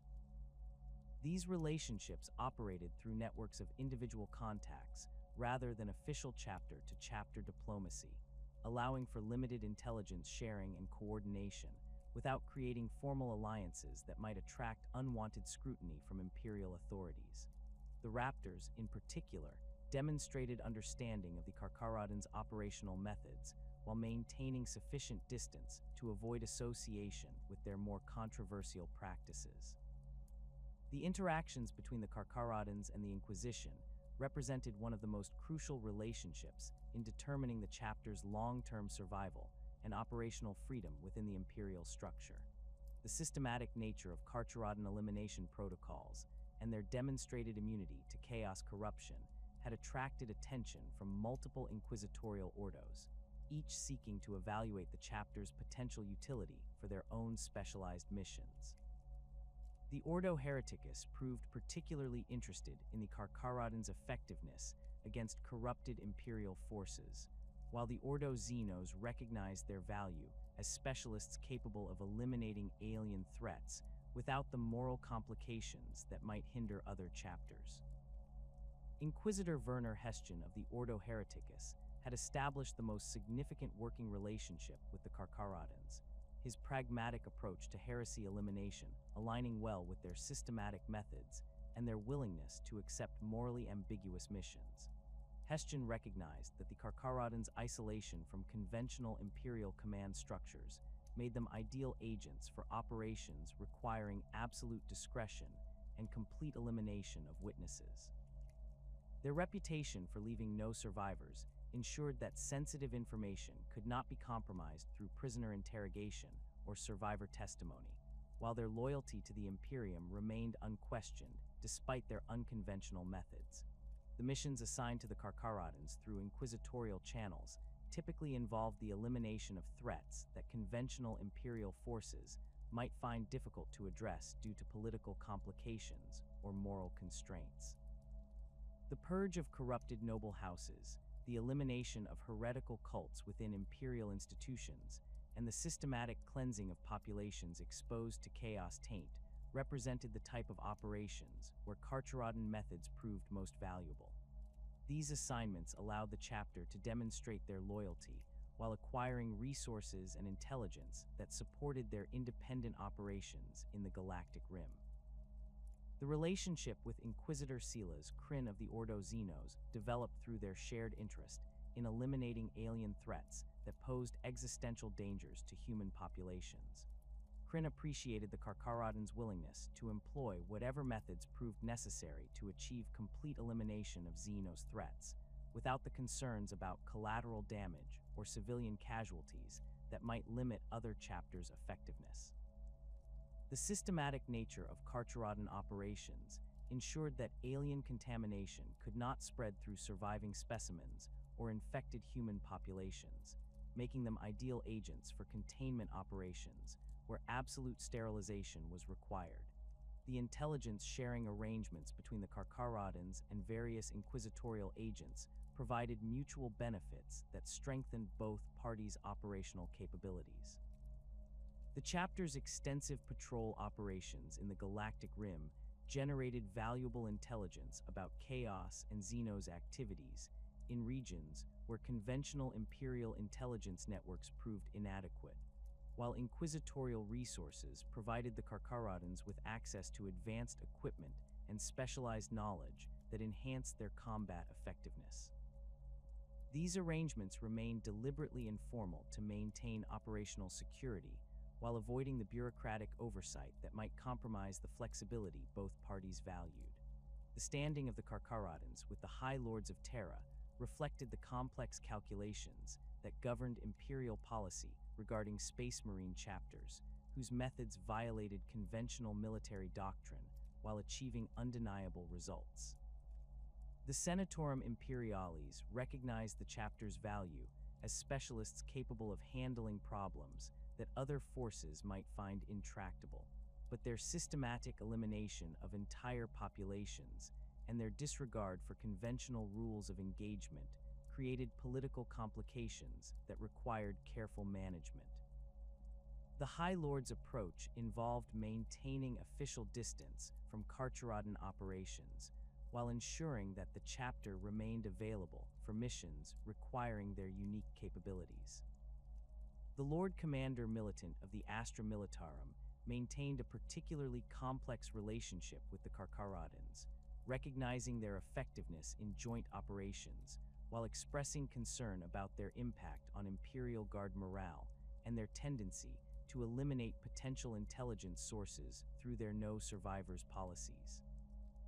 The systematic nature of Carcharodon operations often conflicted with Astra Militarum doctrine regarding prisoner interrogation and intelligence gathering, creating operational tensions that required careful coordination to resolve. However, the chapter's demonstrated ability to achieve decisive victories against overwhelming odds made them valuable allies when conventional approaches proved inadequate. The Master of the Administratum viewed the Carcharodons through the lens of administrative efficiency and resource allocation, appreciating their self-sufficiency and their minimal demands on Imperial logistical networks, while expressing concern about their lack of detailed operational reporting and their tendency to operate outside established command structures. The chapter's nomadic existence and their practice of acquiring resources through salvage operations reduced their burden on Imperial supply chains, but their independent operational status created bureaucratic complications that challenged established administrative procedures. The reputation of the Carcharodons among Imperial Navy commanders reflected their demonstrated effectiveness in void warfare, while acknowledging the unsettling nature of their methods and their tendency to eliminate rather than capture enemy vessels and personnel. Naval officers who had witnessed Carcharodon boarding operations reported their efficiency and ruthlessness exceeded even the high standards expected of Space Marine forces, while their ability to operate independently for extended periods without support made them valuable allies in regions where conventional forces could not maintain permanent presence. However, their systematic elimination of enemy crews prevented the capture of valuable intelligence and created diplomatic complications with civilian populations who witnessed their operations. The relationship between the Carcharodons and Battlefleet Solar remained particularly important due to their frequent operations in the Galactic Rim regions, where conventional Imperial Navy presence was limited. Fleet Admiral Cornelius Vex had established working relationships with Carcharodon fleet elements, coordinating joint operations against pirate fleets and Xenos raiders, while maintaining sufficient distance to avoid association with their more controversial practices.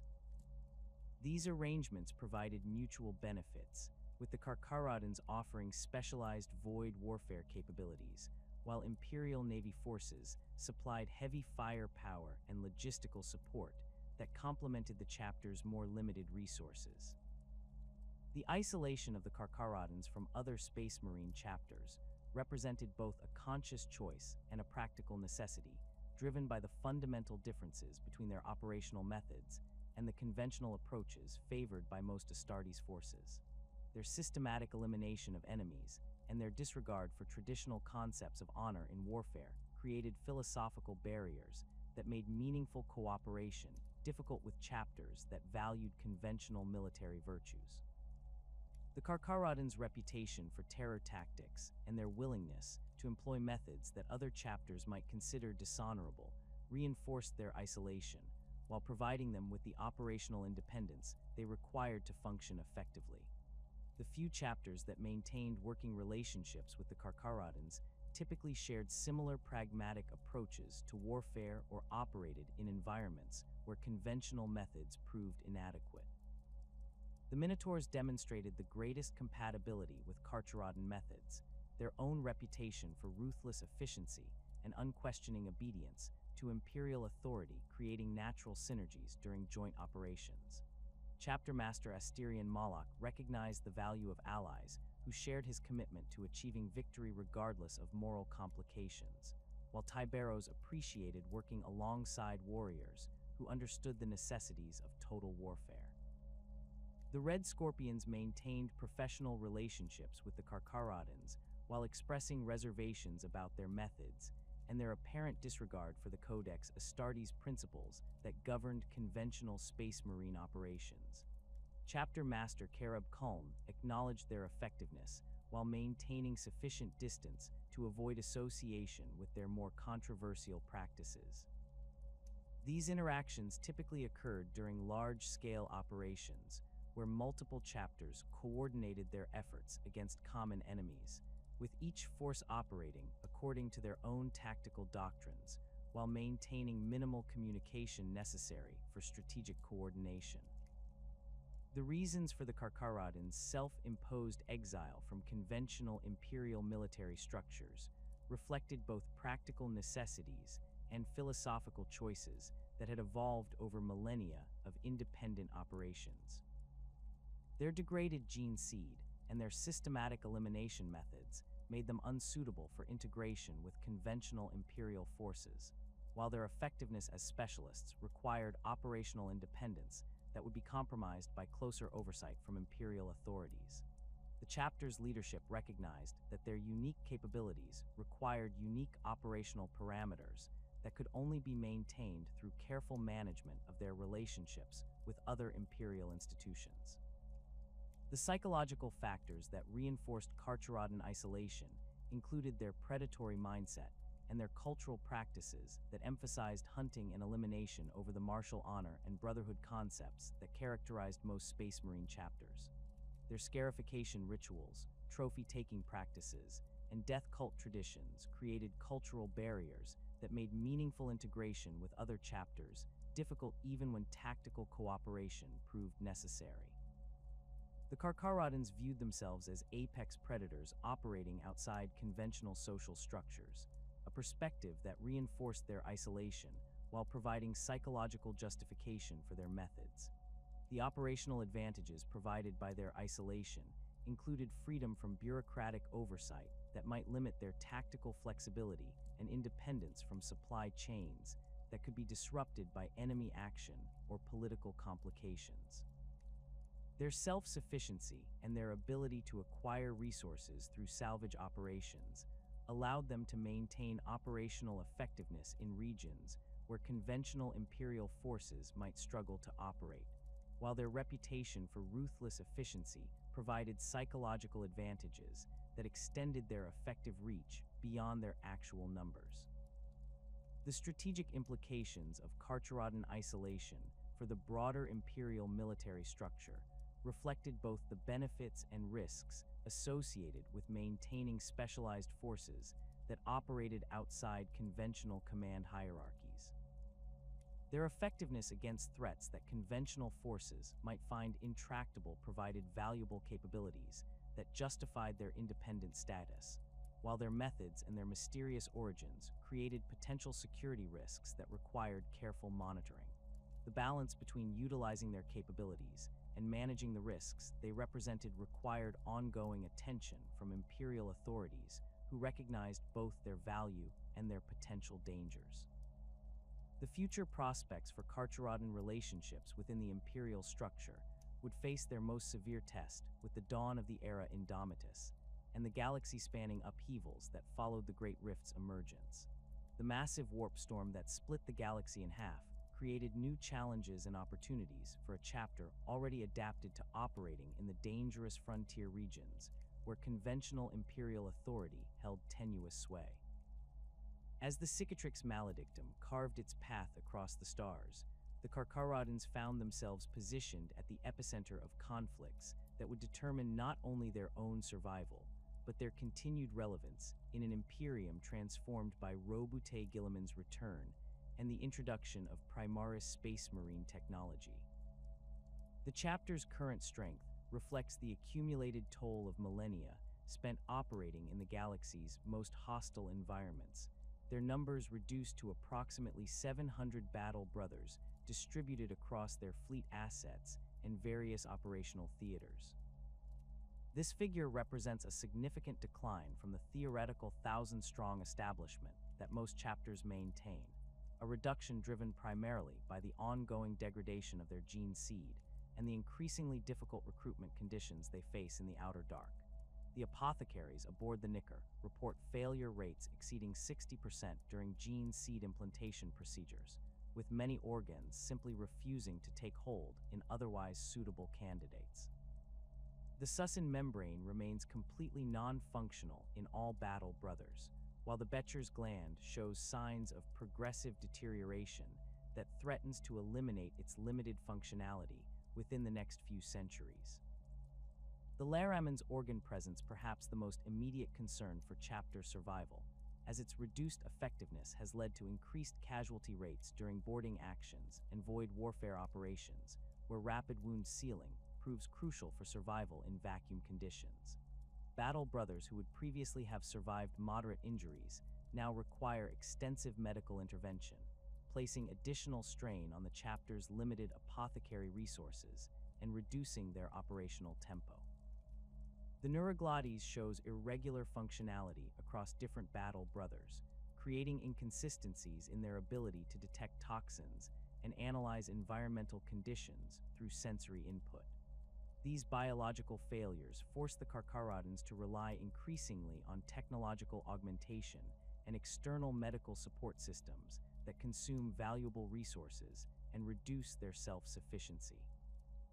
The progressive nature of their genetic degradation suggests that the chapter faces potential extinction within the next millennium unless significant intervention occurs to stabilize their biological foundation. The Omophagia's declining functionality threatens to eliminate one of their few remaining advantages in intelligence gathering, while the deterioration of other implants reduces their effectiveness compared to standard Astartes forces. The chapter's apothecaries work constantly to develop new preservation techniques and stabilization procedures, but their efforts can only slow rather than reverse the fundamental genetic breakdown that characterizes their lineage. The arrival of Primaris space marine reinforcements in the wake of Guilliman's return presented the Carcharodons with both unprecedented opportunities and complex challenges that tested their adaptability and their commitment to maintaining their unique identity. The Ultima founding brought hundreds of new chapters into existence while providing existing forces with access to enhanced gene seed and improved biological systems that promised to address many of the genetic issues that plagued older Astartes lines. However, the integration of Primaris technology and personnel into the Carcharodons' existing structure required careful consideration of how these improvements might affect their specialized capabilities and cultural practices. Tiberos the Red Wake approached the Primaris reinforcements with characteristic pragmatism, recognizing that the enhanced gene seed offered potential solutions to his chapter's biological challenges, while remaining cautious about changes that might compromise their operational effectiveness. The initial batch of Primaris Marines assigned to the Carcharodons consisted of approximately 200 battle brothers drawn from various founding stock, their genetic material stabilized through Belisarius Call's innovations, but lacking the specific adaptations that had allowed the original Carcharodons to function effectively in void warfare environments. The integration process required extensive modification of standard Primaris training protocols to incorporate the specialized skills and cultural practices that define the chapter's identity. The enhanced physical capabilities of Primaris Marines proved immediately beneficial for void warfare operations, their improved strength and endurance allowing them to operate more effectively in the harsh conditions encountered during extended space-based campaigns. The additional wound and height that characterized Primaris physiology provided advantages during boarding actions, where their increased reach and durability proved valuable in close-quarters combat scenarios.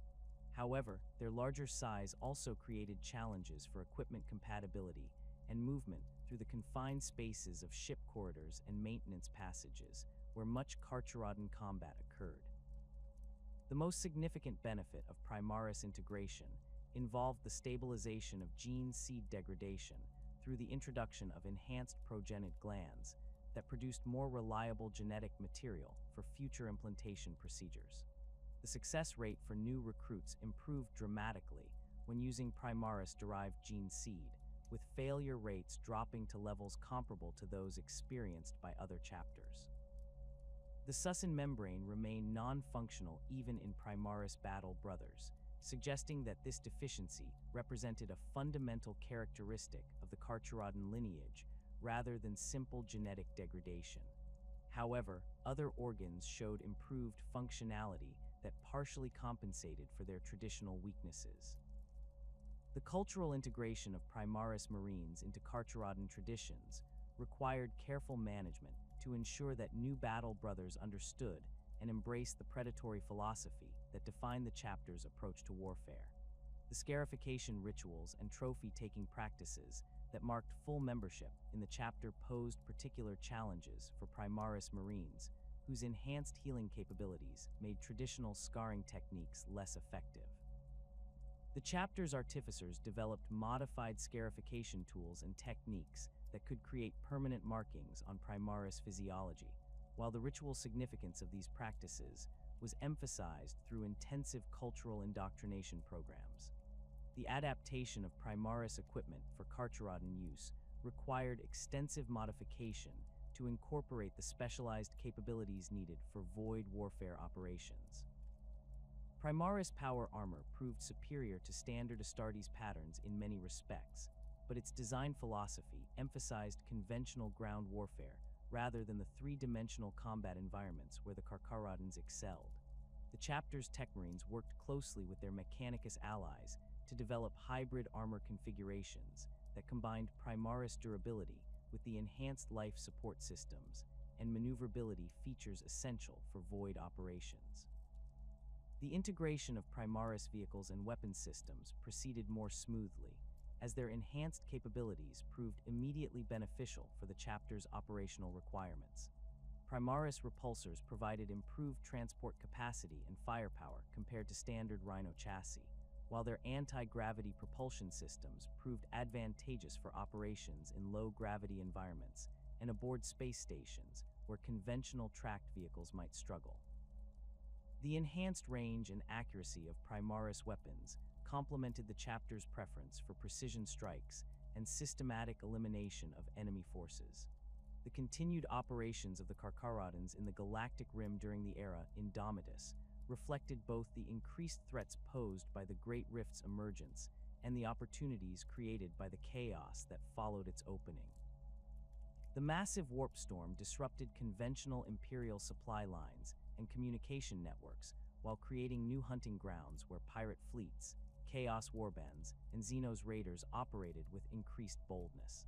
The Carcharodons adapted their patrol patterns to account for the changed strategic environment, focusing their efforts on regions where the breakdown of Imperial authority created opportunities for their specialized capabilities to achieve maximum impact.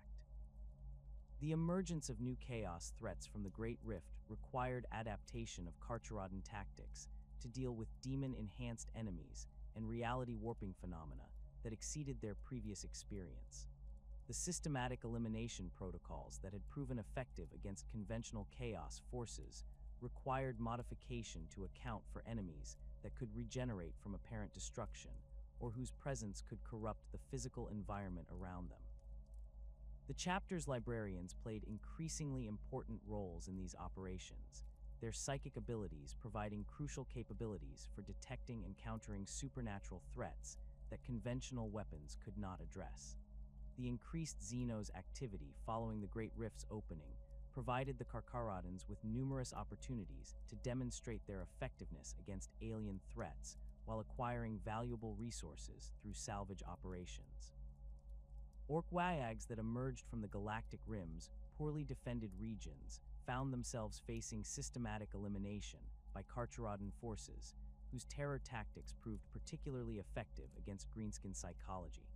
Dark Eldar raiding parties encountered opponents whose ruthlessness exceeded their own, while Tau expansion fleets discovered that their technological advantages meant little against enemies who specialized in close-quarters combat and boarding actions. The Tyrannid splinter fleets that penetrated the galactic rim presented some of the most challenging opponents the Carcharodons had faced. Their biological adaptability and hive mind coordination requiring new tactical approaches that emphasized rapid elimination before the aliens could adapt to Carcharodon methods. The systematic nature of Tyrannid consumption made them ideal targets for terror tactics, as their complete elimination prevented any possibility of biological information being transmitted to other hive fleet elements. The chapter's experience fighting Tyrannids provided valuable intelligence for other Imperial forces, while demonstrating their continued relevance as specialists capable of dealing with existential threats to human survival. The relationship between the Carcharodons and the reformed Imperial military structure under Guilliman's leadership remained complex, as their methods and independence continued to create friction with the more standardized approaches favored by the returned Primarch. However, their demonstrated effectiveness against the increased threats of the era Indomitus ensured their continued value as specialists capable of operating in regions where conventional forces might prove inadequate. The practical necessities of defending an Imperium under siege from multiple directions created opportunities for the chapter to demonstrate their loyalty, while maintaining the operational independence they required to function effectively. The eternal hunt that defines Carcharodon existence has evolved to encompass the new threats and opportunities created by the galaxy's transformation, but their fundamental nature as apex predators remains unchanged. Their patrol routes now extend into regions previously considered too dangerous for sustained operations, while their target priorities have expanded to include the demon princes and greater demons that emerge from the Great Rift's chaotic energies. The systematic elimination of these supernatural threats requires enhanced coordination with other Imperial forces, particularly the Grey Knights and other specialized anti-demon units, whose capabilities complement Carcharodon's strengths. The chapter's recruitment efforts have benefited from the increased human populations displaced by the era Indomitus conflicts, as refugee fleets and abandoned settlements provide new sources of potential aspirants who possess the hardiness and survival instincts necessary for transformation into space marines. However, the psychological trauma experienced by many of these populations requires modified selection procedures that can identify individuals capable of embracing the predatory mindset essential for Carcharodon service. The integration of Primaris gene seed has improved success rates, but the cultural indoctrination required to create true Carcharodons remains as challenging as ever. The speculation surrounding the Carcharodons' ultimate fate centers on their ability to maintain their unique identity and operational effectiveness while adapting to the changing strategic environment of the 42nd millennium. Their genetic degradation appears to have stabilized through Primaris integration, suggesting that biological extinction is no longer an immediate threat to chapter survival. However, their limited numbers and specialized nature make them vulnerable to catastrophic losses that could eliminate centuries of accumulated experience and cultural development in single disastrous campaigns. The potential for the Carcharodons to expand their operations and influence depends largely on their ability to balance their predatory nature with the political realities of operating within the reformed Imperial military structure. Their effectiveness as specialists ensures continued demand for their services, while their loyalty remains unquestioned despite their unconventional methods. The challenge lies in maintaining the operational independence that allows them to function effectively while avoiding the scrutiny that might compromise their ability to employ the terror tactics and systematic elimination procedures that define their approach to warfare. The enduring legacy of the Carcharodons as the Imperium's most feared executioners reflects their unique position within the Adeptus Astartes as warriors who embrace the brutal necessities of total war without the moral constraints that might limit other chapters' effectiveness. Their reputation for leaving no survivors and their systematic approach to enemy elimination have created a psychological impact that extends far beyond their actual combat capabilities, with enemy forces often surrendering or fleeing rather than face the prospect of encountering the gray armored predators. This reputation serves as a force multiplier that allows their relatively small numbers to influence events across vast regions of space. The strategic value of maintaining forces like the Carcharodons within the Imperial military structure becomes increasingly apparent as the Imperium faces existential threats that require solutions beyond the scope of conventional military doctrine. Their willingness to employ methods that other forces might find morally unacceptable provides crucial capabilities for dealing with chaos corruption, Xenos infiltration, and other threats that require complete elimination rather than mere defeat. The systematic nature of their operations ensures that problems they address remain solved, preventing the regeneration of threats that might otherwise require repeated intervention. The philosophical implications of the Carcharodons' continued existence within the Imperium reflect broader questions about the moral compromises necessary for survival in a galaxy where conventional ethics often prove inadequate for dealing with existential threats. Their predatory nature and their systematic elimination methods represent extreme applications of Imperial military doctrine, yet their effectiveness and loyalty make them valuable assets whose capabilities justify their continued operation despite moral concerns. The balance between utility and acceptability remains a constant tension that influences their relationships with other Imperial institutions. The future evolution of the Carcharodons will likely depend on their ability to adapt their specialized capabilities to meet the changing threat environment, while maintaining the cultural practices and operational methods that define their identity. The integration of Primaris technology provides opportunities for enhanced effectiveness, while the increased threats of the era Indomitus create demand for their specialized services. Their survival as a distinct force within the Adeptus Astartes depends on their continued demonstration of unique value that cannot be replicated by more conventional forces.